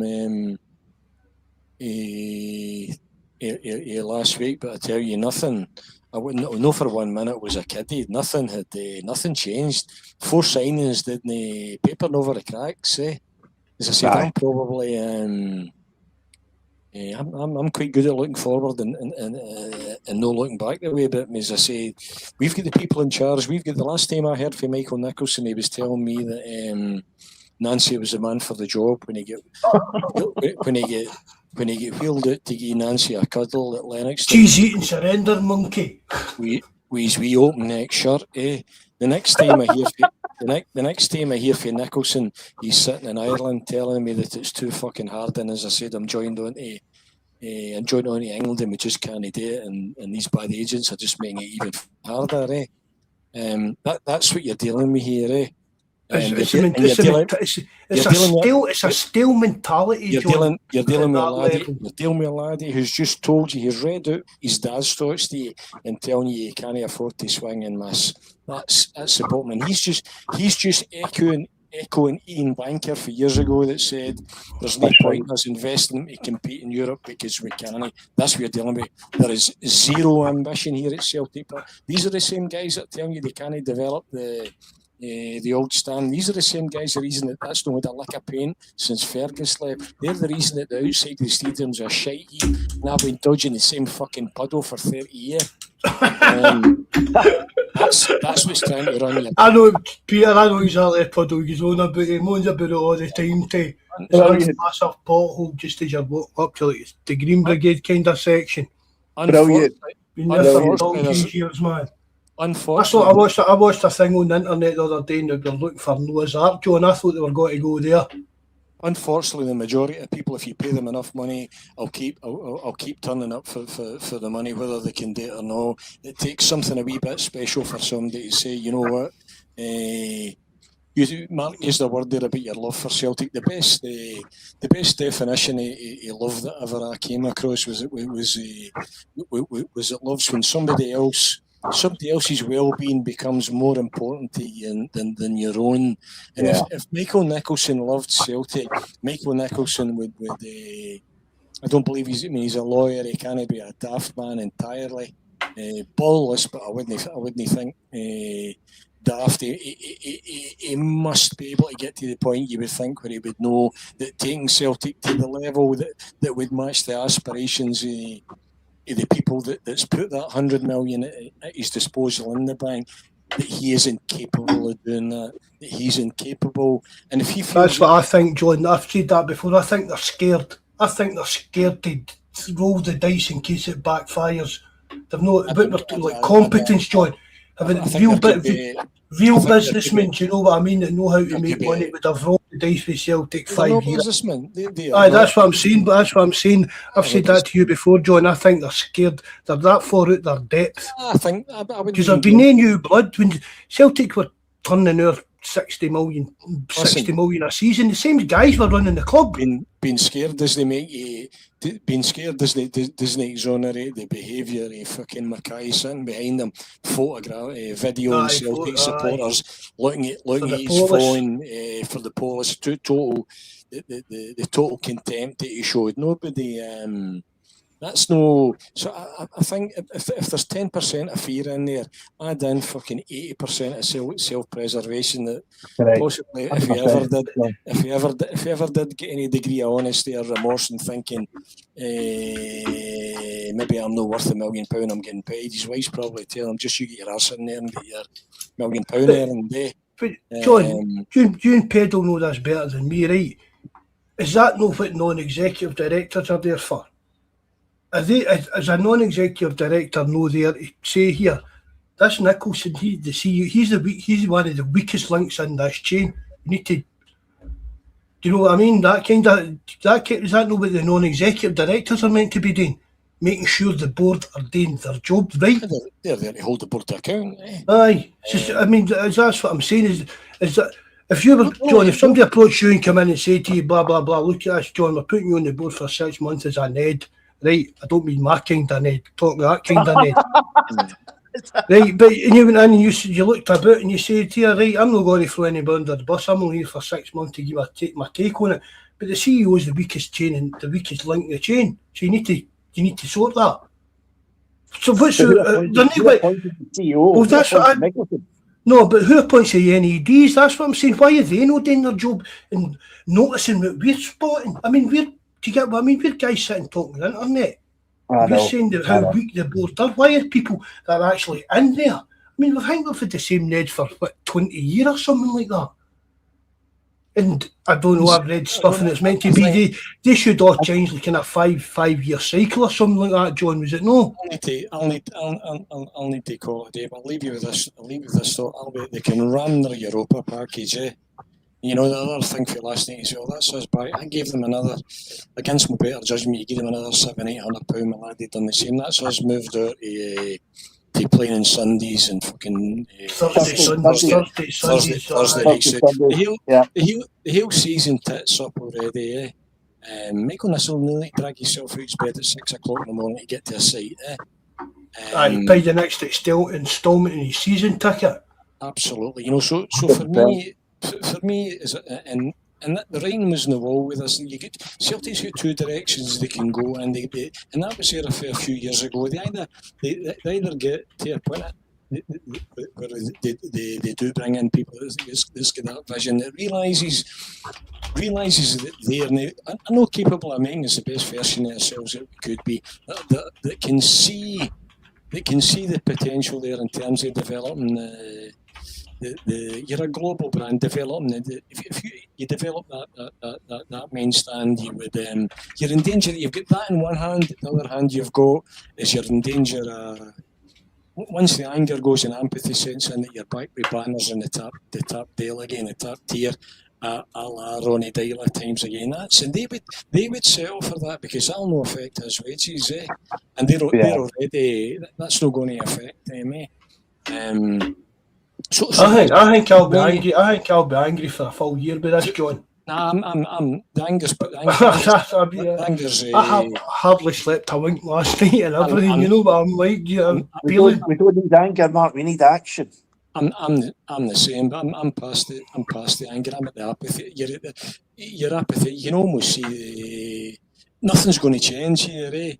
It's almost doesn't matter what happens here until this fund. I'll finish with the line I started with. Until everything changes, nothing's going to change. You know, it's your man. What's your interim change? Your there. What's his name? What's his face? He's 104 as well. What's his name? Wilson. You can tell he's lying when he's lip smooth as well. Brian Wilson, aye. I mean, what did you see? All these promises. He must be 70 odd, I guess. All these promises of fan engagement and absolute utter bollocks. And as I said, you had that. There's no. You can't hide for the AGM. You can't hide for Ross Desmond's comments at the AGM. Ridiculing. Oh, they were disgraceful.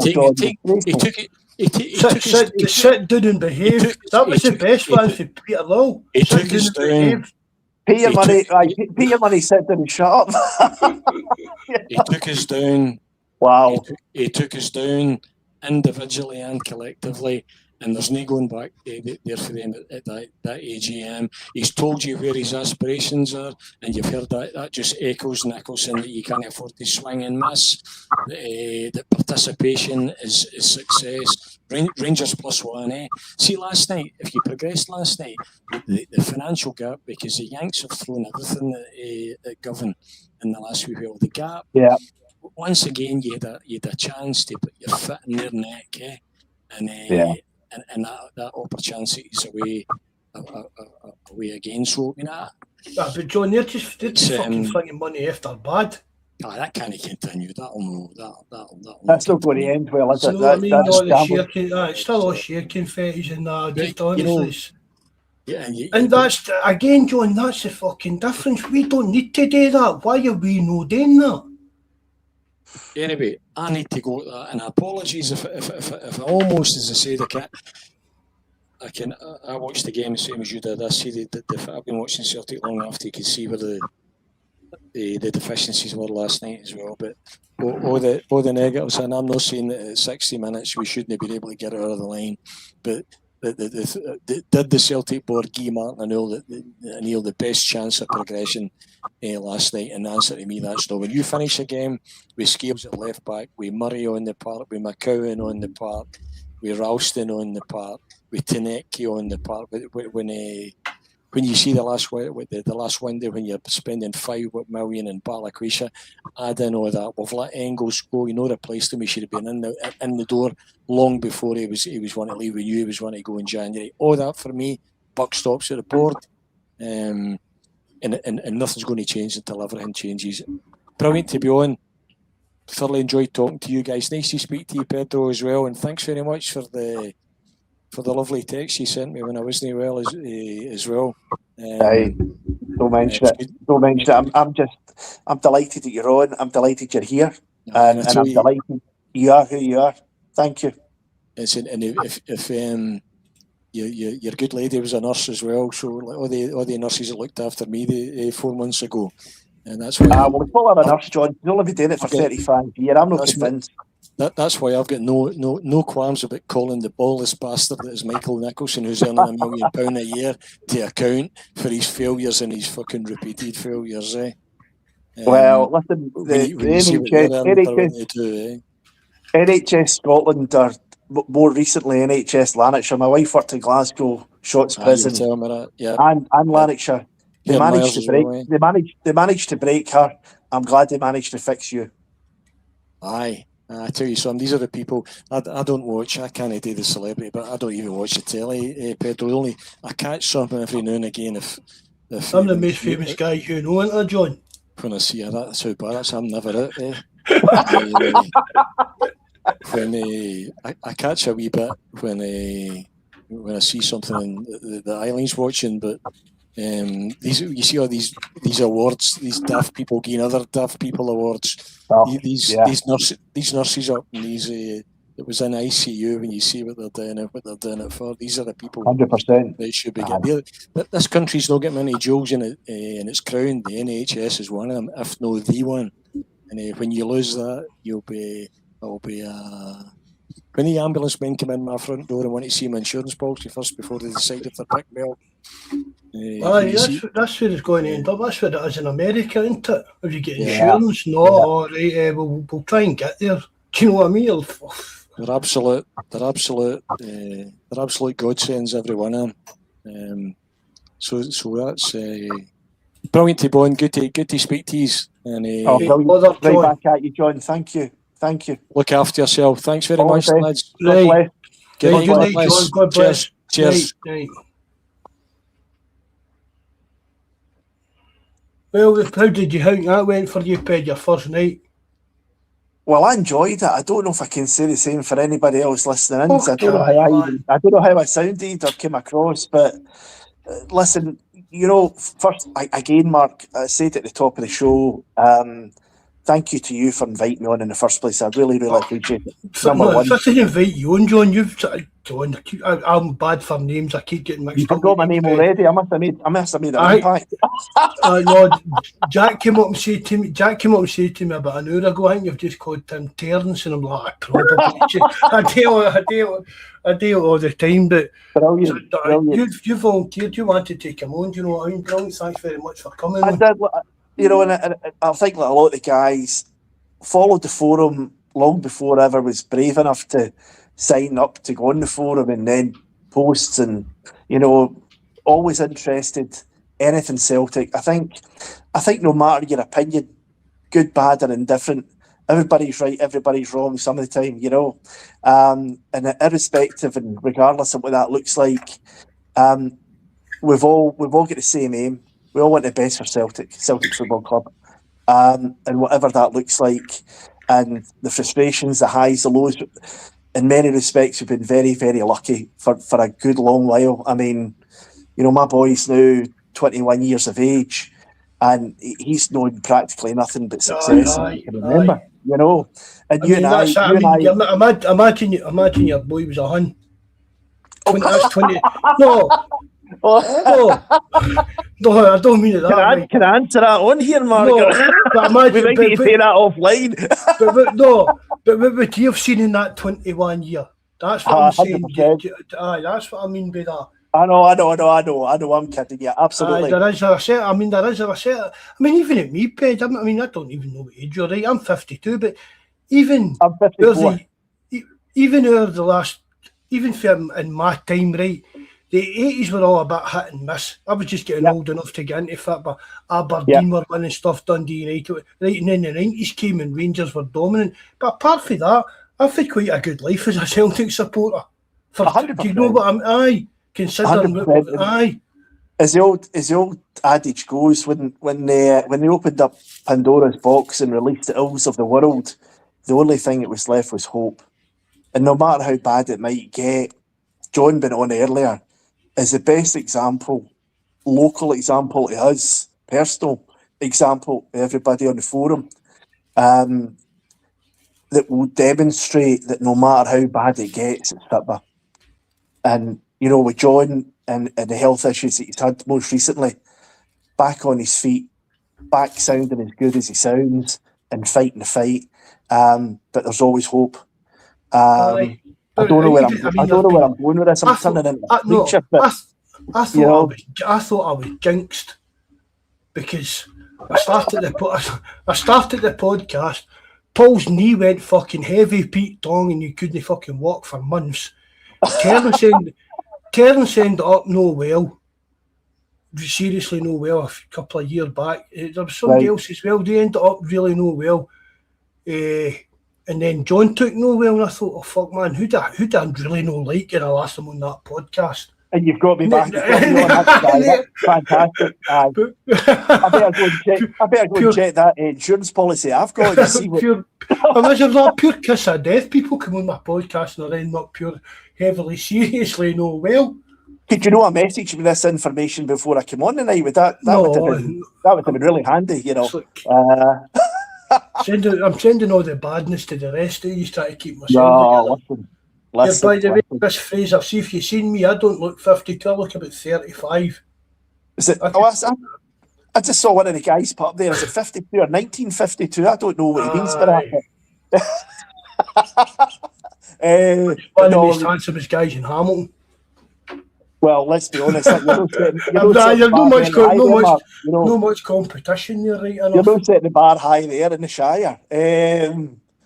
But Hey, sorry, I'll let you go then, Ped, if you want to go, or if you want to hang about for 10 minutes to my bladder, even more about Celtic.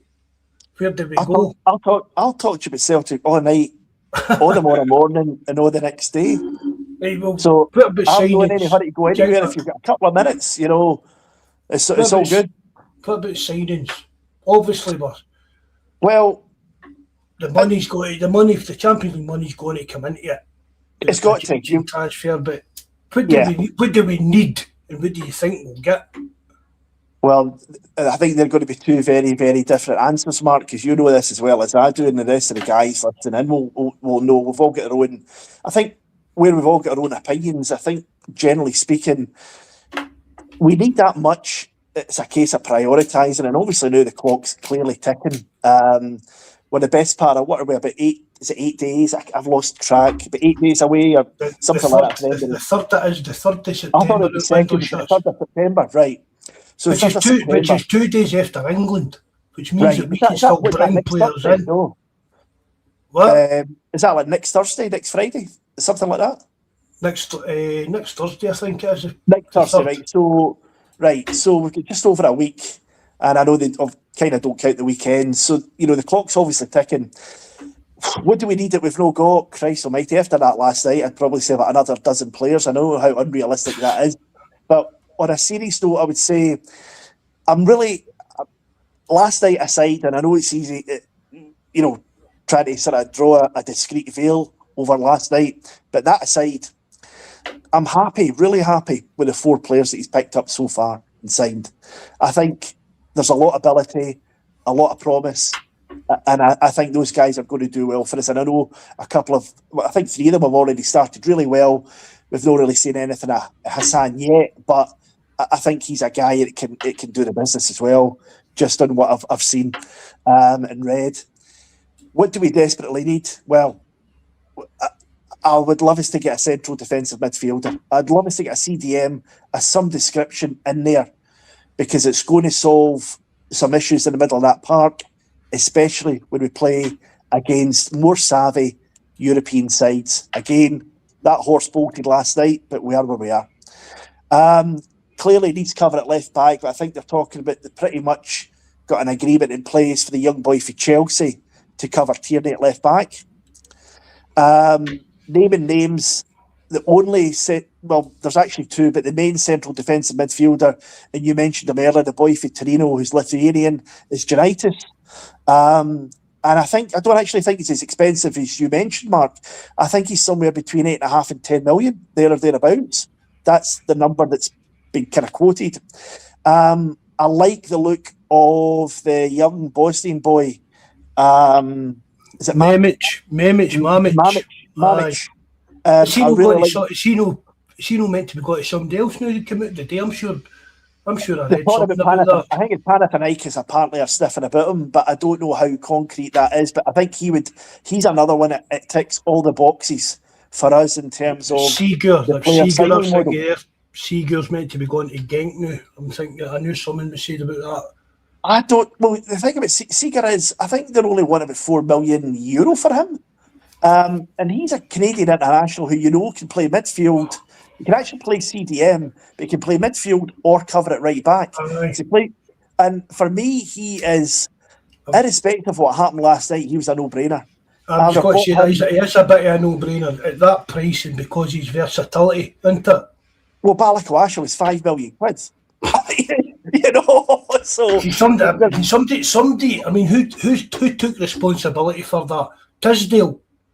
Listen, you probably lump it on someone that's not there now, so probably put it down to Tisdale, but that's a shambles. And even your man last night, and John mentioned him a couple of times earlier, Connecty, for me, oh my God, just shouldn't be in the squad. No, never, no.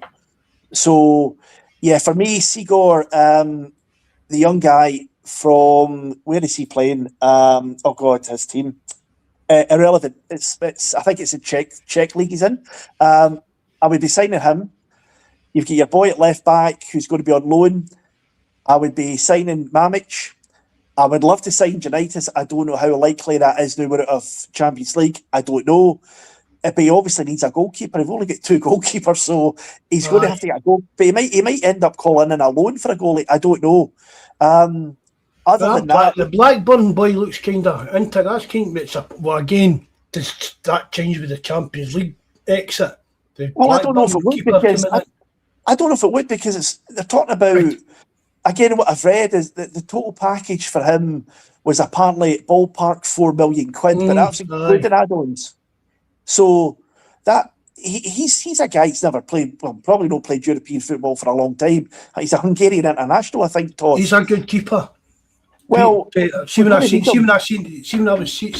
that, just on, like, I don't know if it was Twitter or on one of the English forums or something like that I saw that he'd turned down a new contract at Ipswich. Yeah. Is that? Aye. No, it's not Ipswich. Blackburn. Yeah.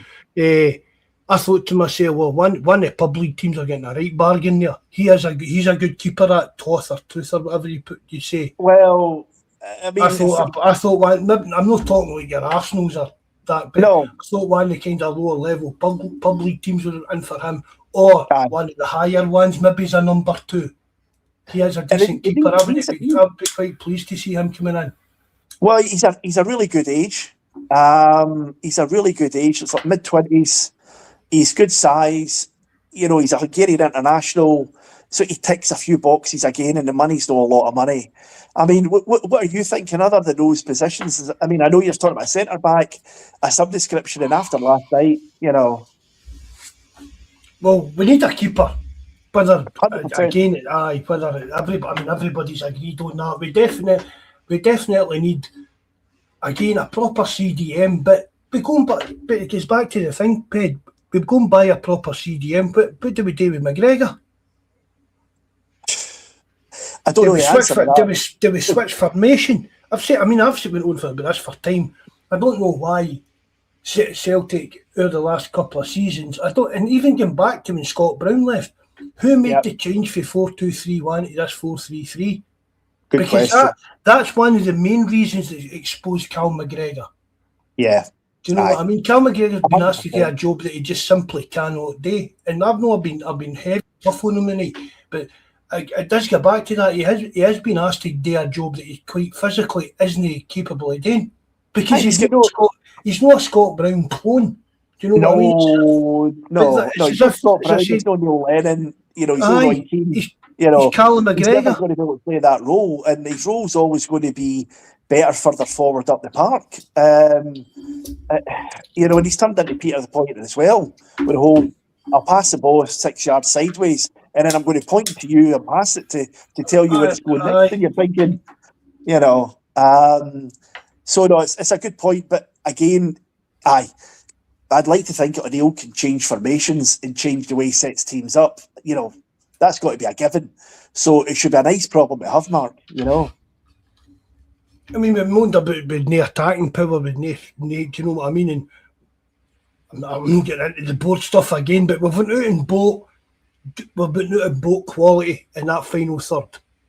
Yes. Yeah. So now it's time to look at the other 2/3 of the pitch.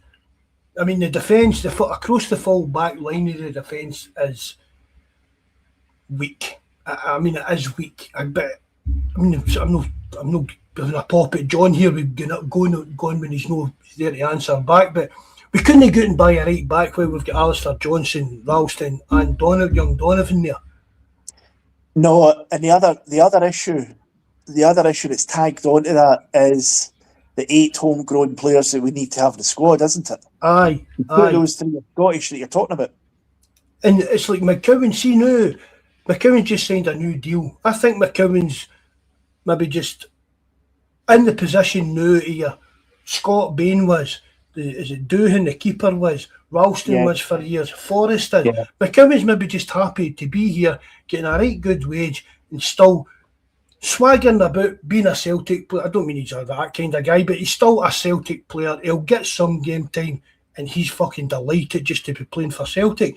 He knows he's not good enough to play in the Champions League.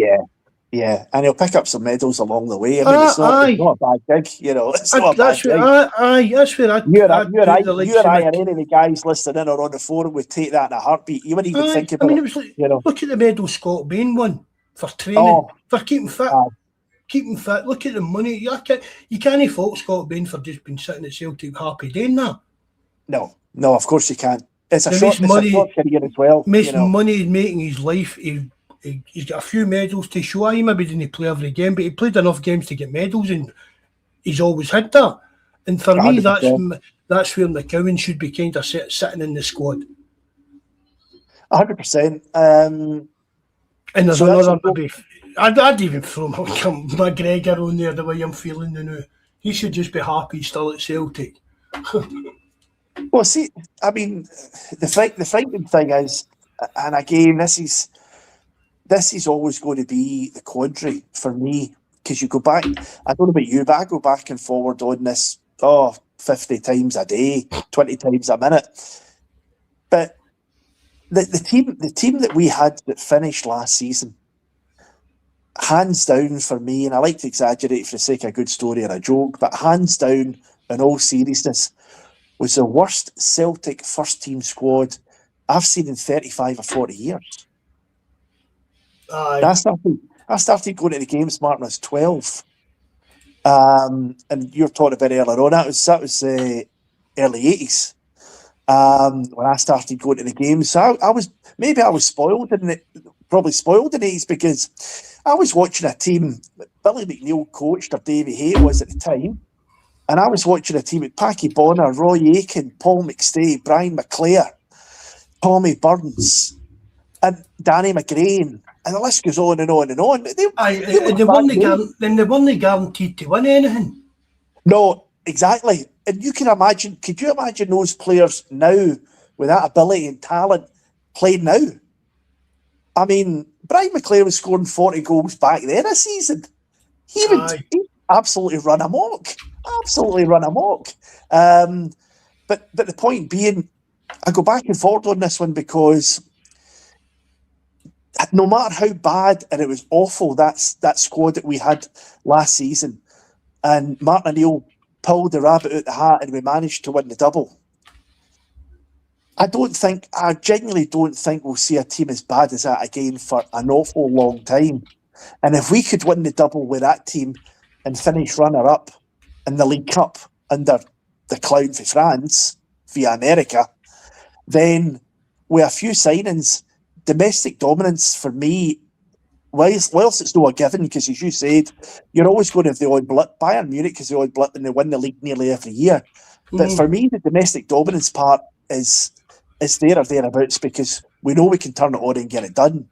And the players that he's brought in, for me, are very encouraging. If you can add to that, he's going to have a strong side, certainly domestically. Hopefully, depending on who he brings in, can we compete in the Europa League? I'd like to think so. And we'll see how that goes. And then you obviously build on that as you go season in, season out. And obviously with the 2 transfer windows that you've got, you try and build on that. So rather than needing 6 and 7 players in the summer, you want to be in a position you're tweaking 1 or 2. And you're punting one who's been there 2 or 3 years for big money, and you're bringing in 1 or 2, and that's, you get a nice, consistent nucleus of a settled side that's successful in winning. But there's a massive, massive jump between that and Champions League, as we know. A massive, massive gap in the middle. And that proves it for that, the team that finished last season with the additions that we've got. All right, we sold Engels and we sold Maeda, but we played, even an organised, strong and tactically astute side last night, or last 2 weeks. But they weren't Barcelona, they weren't Real Madrid, they weren't PSG, they weren't Bayern Munich. And that team that finished and ended that drubbing last night, because against those guys, we would have an awful problem. An awful problem. and that's always going to be the quandary. So domestically, although I don't take it for granted, I don't think there shouldn't be really anything to worry about there. We turned a one horse race last year into a 3-horse race. We done We that. did that. Aye. I agree with that. I don't. I mean, I'm no. I mean, the league. I'm 100% confident we'll win the league, and at least one top, a treble, maybe a bit of luck, whatever. I'm not saying I'm confident a treble, but it's no the greatest reach, because we seem to be just that bit further in front of the Scottish. We've hopefully bridged that gap with the likes of Big Who, Duran, Hassan when he gets up to speed. Wee Bird does look like a player, right? So we will be, and it's like, I mean, what would be signs of progression for Celtic in Europe as a club, right? But for me, I mean, it's like, I keep saying this, right? For the size of club Celtic are, right, we should be in the Champions League. Even see next year with 3 qualifiers. I'll say this to now: Celtic as a club should be strong enough to qualify for the Champions League through 3 qualifiers. I would agree. I would agree. Do you know what I mean? Right. 100%. But yeah. It's like, then we get there, and my expectations are, I'm expecting us to finish in that middle section, the middle third. We get into playoff round, and then it's pot luck. I would agree, because that's obviously changed. Yeah. Aye, but whether we get through the playoff round into the last 16 and whatever good then, or whatever, right, there's a good few extra £1 million in the bank. But are Celtic ever going to be beyond that turn, Ped? Do you get what I'm saying? I do. Celtic, and in the Champions League table, the way you as well, or the super club mega rich, can Celtic realistically at any time, no matter how much money we spend, can we realistically expect to get to a semi-final of the Champions League? I don't think that. I honestly don't think that's possible. Highly unlikely. And I think the last time, and I know the format was different, and I was thinking, the knockout, the B League and the knockout stuff in that. I thought about this a wee while ago, Mark. I don't know if you'd agree, but the last time that two, we'll call them, know the top sides in the Champions League, but slightly unfancied sides got to a final, was 2004 when Porto played Monaco. Because you remember they beat us obviously in the UEFA Cup in 2003 under Mourinho. Well, when they won that, they went into the Champions League the following season, and they beat Monaco in the final of the Champions League. And that for me was probably the last time that I can really remember that two of the non-super clubs, if you like, actually competed in a final. There's always been one or the other been a huge club. I mean, Liverpool, Tottenham, so many years ago you could argue, but Liverpool are a massive club in many respects. But money-wise, even that's what I'm saying, even down to the money-wise, Celtic's no get the money to compete at that level. We'll never have that. Do you get what I mean? So what would be if that? I mean, it's like if we get into that playoff round, Ped, right? You need to play off a good draw, wouldn't you? A really good draw. So you get to that. So with a bit of luck, you get into the last 16.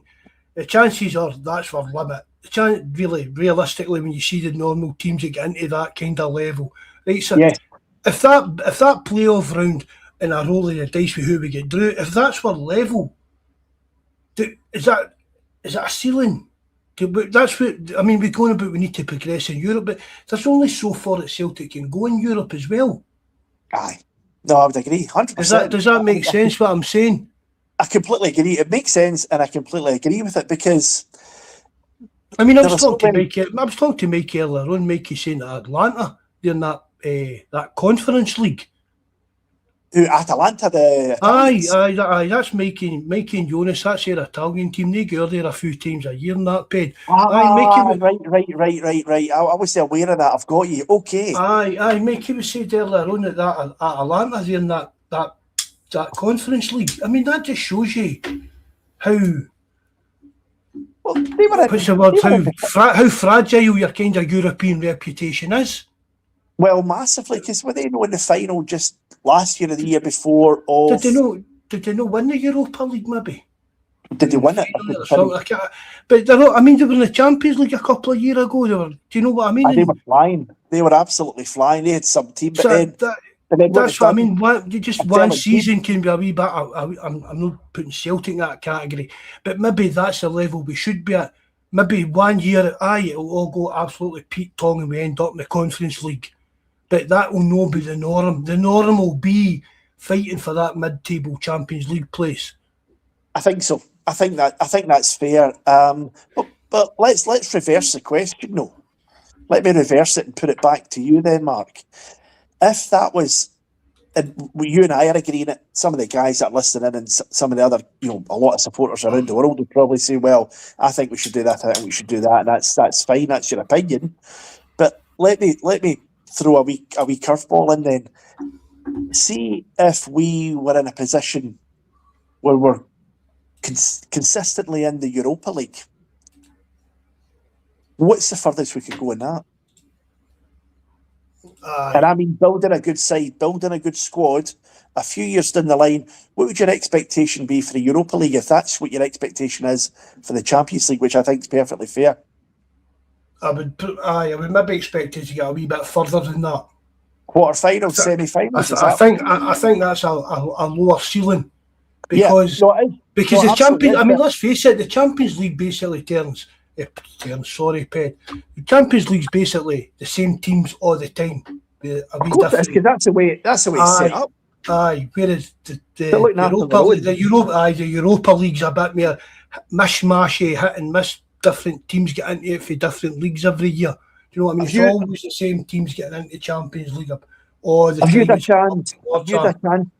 have a chance to look at the four groups, the 4 pots? No, I saw we were in pot 2. I just caught we were in pot 2 before I came on. So we're pot 2 and we've got 14 teams above us on the coefficient points system. And see in pot 1, you've got teams like Bayer Leverkusen, Juventus, AC Milan, and a few others. I mean, so there's some tasty Benfica. There's tasty teams in there. There's teams. That's what I've said earlier. There's teams in there that you would usually expect to see in the Champions League, and they have been in the past, 100%. Yeah. So, it's interesting. It's probably more our level than now. Just throw the dice, see what it will be. I mean, I'm a bit gutted with it because of it, but when it comes about, I'll still watch and I'll still want Celtic to do well. Nothing. Of course we will. And we all I think we all feel like that. There is no doubt that last night was desperately disappointing considering the position that we put ourselves in. No doubt about it. But the counter argument getting through, apart from potentially, all right, they say, you've got these glamour ties. Well, the glamour ties, I don't know who they're glamorous for, apart from the ones that are counting the money in the back office at Celtic Park. Because that's it for me, Ped. That's it. You know what I mean? Peter, it's the money. That's because the money's so important in the modern game. I want Celtic to be getting as much money in as they can. And to do that, as I said earlier, especially not as much new with the old format, because although it's still geared towards the big teams, I think it is a lot fairer to give teams like Celtic a chance in that to progress and find their kind of level, rather than just the four group games. Do you know what I mean? 3 games. Just making up the numbers. Yeah. Aye. That's what I said earlier. You just like a prostitute, just taking 7-1, 5-1, 10-1 pumpings for money kind of thing. Yeah. But the money is the important thing. But maybe a wee, again, it goes down to the recruitment side of things and how the club wants to progress. You make your name in the Europa League. I mean, let's not be kidding. Did Engels play in the Champions League? He did, didn't he? I'm not sure. But, I mean, we've been the Europa League more than we've been the Champions League. So, the selling players' value stuff doesn't really come into it anymore either. Do you know what I mean? The players want to play in the Champions League, but it doesn't affect our transfer fee that much, kind of thing, for a club like Celtic. It doesn't affect the transfer fee, and it probably isn't. It's not going to affect our wages either, because we're still going to offer, if we're offering 30 grand or 35 or 40 grand a week, whatever it is, they're going to be getting that whether they're playing whatever European competition they're playing in. So they're still going to be picking Celtic, up the same, you know. Use it as a learning curve. Do you know what I mean? This Europa League, use it for 100%. Trying to, I don't know, work out a system of fucking playing European football. Because again, I'm not harping about it. For me, I'm still putting that on the players on the park last night, Ped. Well, there's no great management, was there? Do you know what I mean? You need to find out a system that works in Europe and see if you can have a decent crack at this Europa League and see where we actually stand as a club. I would agree, and I think it's. I don't know if this is now going to come back to bite me, because it's last night's going to scupper what I was going to say, but I really, really hope the powers that be almost double down on whatever commitment they might have had with Neil to back him in this summer's transfer window, because that team for last season needed ripped apart. Now, he's made a good start, well, the last, 6 weeks in the window, when he's brought in those 4 players that I think, we've all agreed have started well and could be really good for us. He needs to add to that, and I'd like to think, although I don't think Anil at 74 should be there for the foreseeable future, he's not going to be there medium to long term. You wouldn't expect him to be. We can't have with greatest respect, an 80-year-old manager. That would just be bloody ridiculous. But whoever it might be in charge, as you've discussed many times and posted on the forum, and I completely agree with, we should have a structure. We should get to the position we've got a structure, a footballing structure in place, a style of play, a specific style of player that we signing policy and everything that goes with it, where, and I'm not going to call it a blueprint, I call it a green print, where the green print is in place that no matter who the manager and the coaching team is that come in, basically it takes care of itself. Mm-hmm. That's the director of football's job. Well, exactly. You get a director of football and a CEO, and they tell the manager, this is the club's identity. We're going about. We've been on about this on podcasts for years. We're going about playing football with the Glasgow Celtic way. Yes. Define that, and then tell the guy coming in, this is the Glasgow Celtic way, and you can tweak it a bit, but this is the way. This is our identity. Like the way Barcelona. Do you get what I mean? It's the way a Barcelona DNA. and that. It's the DNA. Absolutely. Tweak it a wee bit, you can tweak the tactics, but we're Celtic, we're always on the attack, we're always trying to play entertaining football, blah, blah, blah, blah. But what you're not doing like Nancy's, you're not coming in saying, I'm going to play one centre half, I'm going to play the winger in goal, and I'm going to play the 9 up front. So I completely, and that's where we need to be. And I'm hoping at this transfer window, although there's not a lot of time left, I'm hoping that we're able to sign some more of those players that tick the boxes and fit within the profile that we've identified and that we've been going with for the last few years, and that we can then build on that. So this whole, and I know it's not the same as the other lot across the city, but this whole, manager coming in and I need 6 players, and then in the next window I need another 5. That's got to be a thing in the past. Aye. It's got to be consistent. Director of football and structure, with a green print. Everybody knows exactly what's happening. They're on the same page. They're all singing to singing the same hymn sheet, and they know exactly what they're doing. And it's only small tweaks that have been made, and we can keep that team consistent, keep it together, and keep it moving forward. And it's only tweaks every other summer window. It's like I seen somebody put up earlier on in that. It's like, and I've said this as well, Ped. It's like the Celtic board. They're never proactive; it's reactive. They're never one step in front of the game. No. Never. I learned from Ed, like old Ed too. That the old Ed the English head that died. I went to see like clubs like Chelsea and that. They had plans in place for players like 3 years down the line that they hadn't even signed and stuff. Do you get what I mean? Stuff like that. Probably even longer than that. They were putting plans to young players in that you would come in, spend a year at Chelsea, then you'll get here, you'll do this, you'll do, and stuff like that. And I'm not saying Celtic even get into that, but we're just never. It's always a reaction. We're never one step in front of the game. Aye, we're always by the coos. Always by the coos. My mother used to say, "God rest her." It's really frustrating. It's because none of this is new. None of this is new. It's the information is at their fingertips. You know, I mean, I know it was a bit of a flash in the pan, and we'll see how they do this season. But you look at that guy. What's his name? Is it Tony Bloom from this guy Hearts? Aye. And Jamestown analytics stuff in that. Yeah, that consultancy that he's got. So all that information is out there, and there's ways of tapping into it.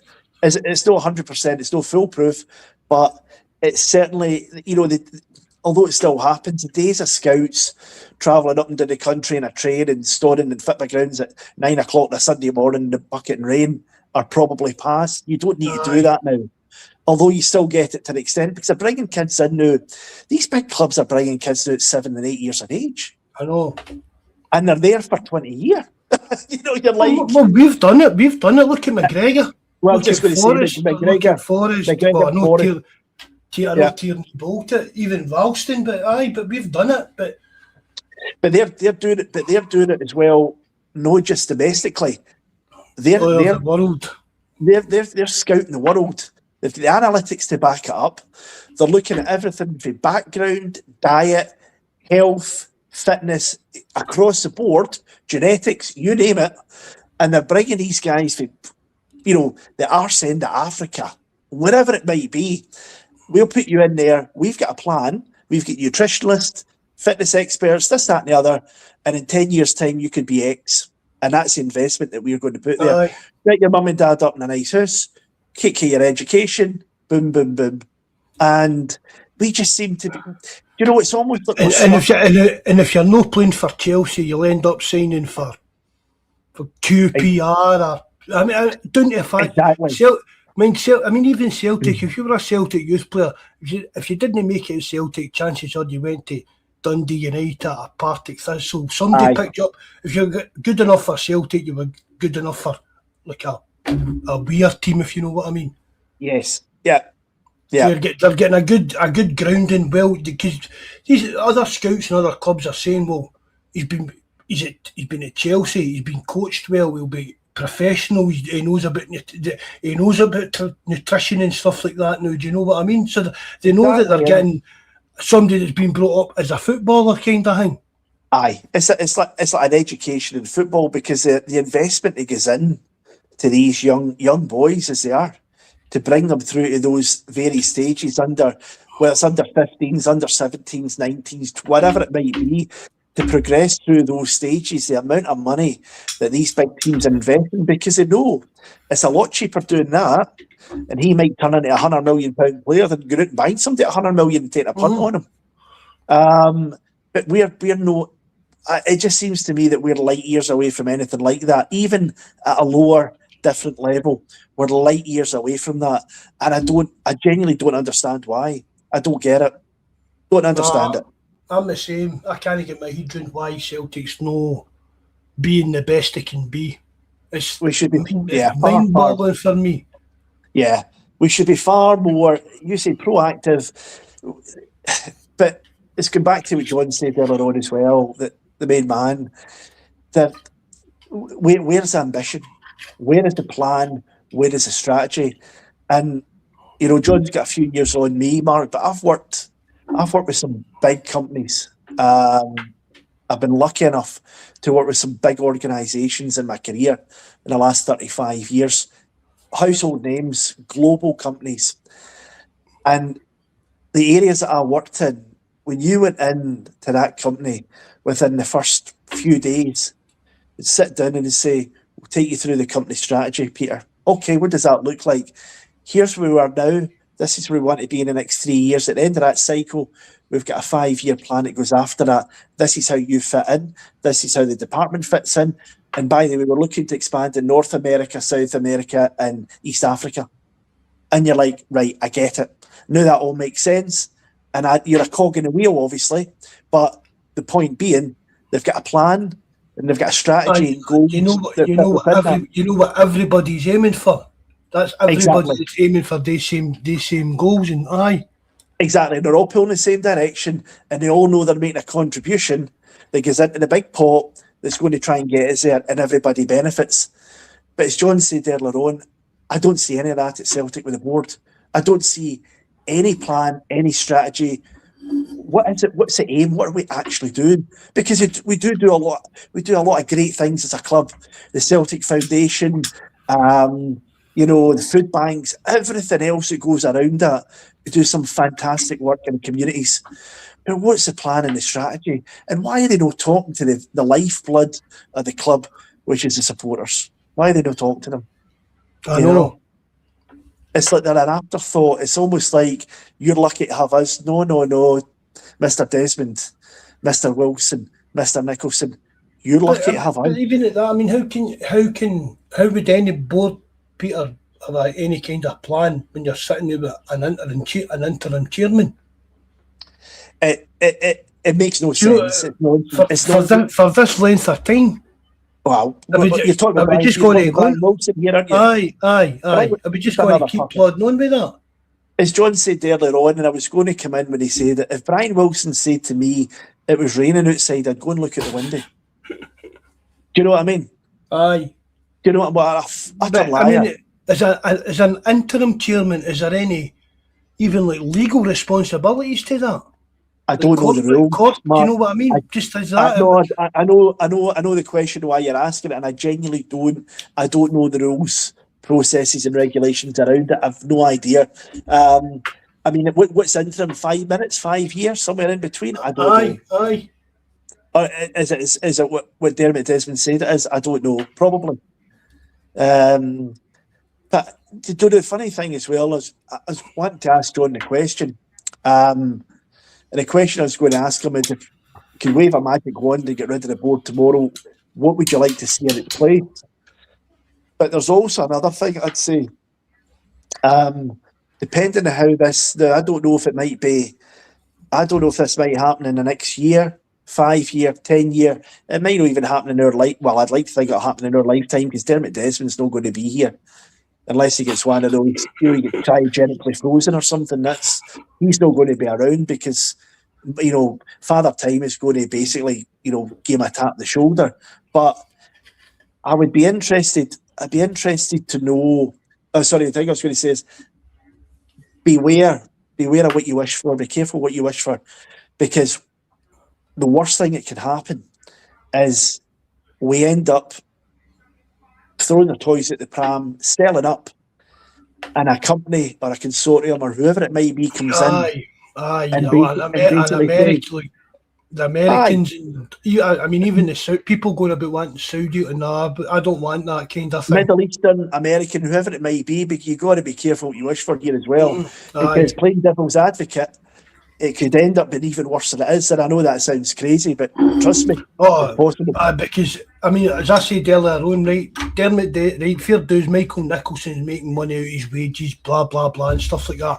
But Dermot Desmond's not making any kind of significant money out of Celtic. Do you know what I mean? No, he's not in for the money. You bring in, like, these 49ers across the water, or some of these Saudis and that, and the money that Celtic, the fans are putting into that club, that's a cash cow to them. 100%. Yeah, but I mean, that's they would love to be controlling that money Celtic are bringing in. Love to. Listen, at the end of the day, it's Celtic, and that's what we are. It's our club, our love, our passion, good, bad, and indifferent. It's still Celtic Football Club, and you could go back in your family, probably for generations. I know I can go back in mine, and I can tell you that John as well, just to give you an idea of time frames. I'm only 2 years older than you, but John was saying, I think he mentioned that his mum, did he say his mum was born in 1923? Was it his dad? One of them, probably. Well, my dad was born in 1924. And my mum was born in 1934, so she was obviously 10 years younger. But my dad was born in 1924. My father's father was one of the supporters that walked to John Thompson's funeral. So when you start talking about memories and it being in your blood and in the family, and the list goes on and on and on, and you start drawing on things like that, the heartstrings get tugged, as you know, Mark. You know, Aye. they really get tugged. And I'll give you another wee factoid that most of the guys are probably away to their bed now. But I'll give you another wee factoid that I'm not buzzing. Plenty of folk listen back, I know. Don't worry about What's that? it. Plenty of people listen back and watch it later on. Oh, no, it's cool. Oh, brilliant. No, it's cool.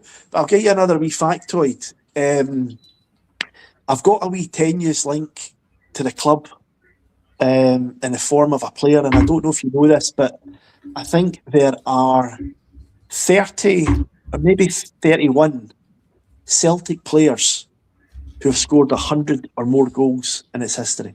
Do you know that? I wouldn't have known that, no.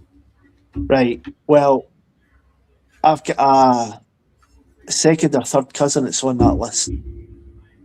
You think about it, the club started in 1888, and all the brilliant goal scorers that we've had over the years, you'd probably think there'd be a lot more than that, to be fair.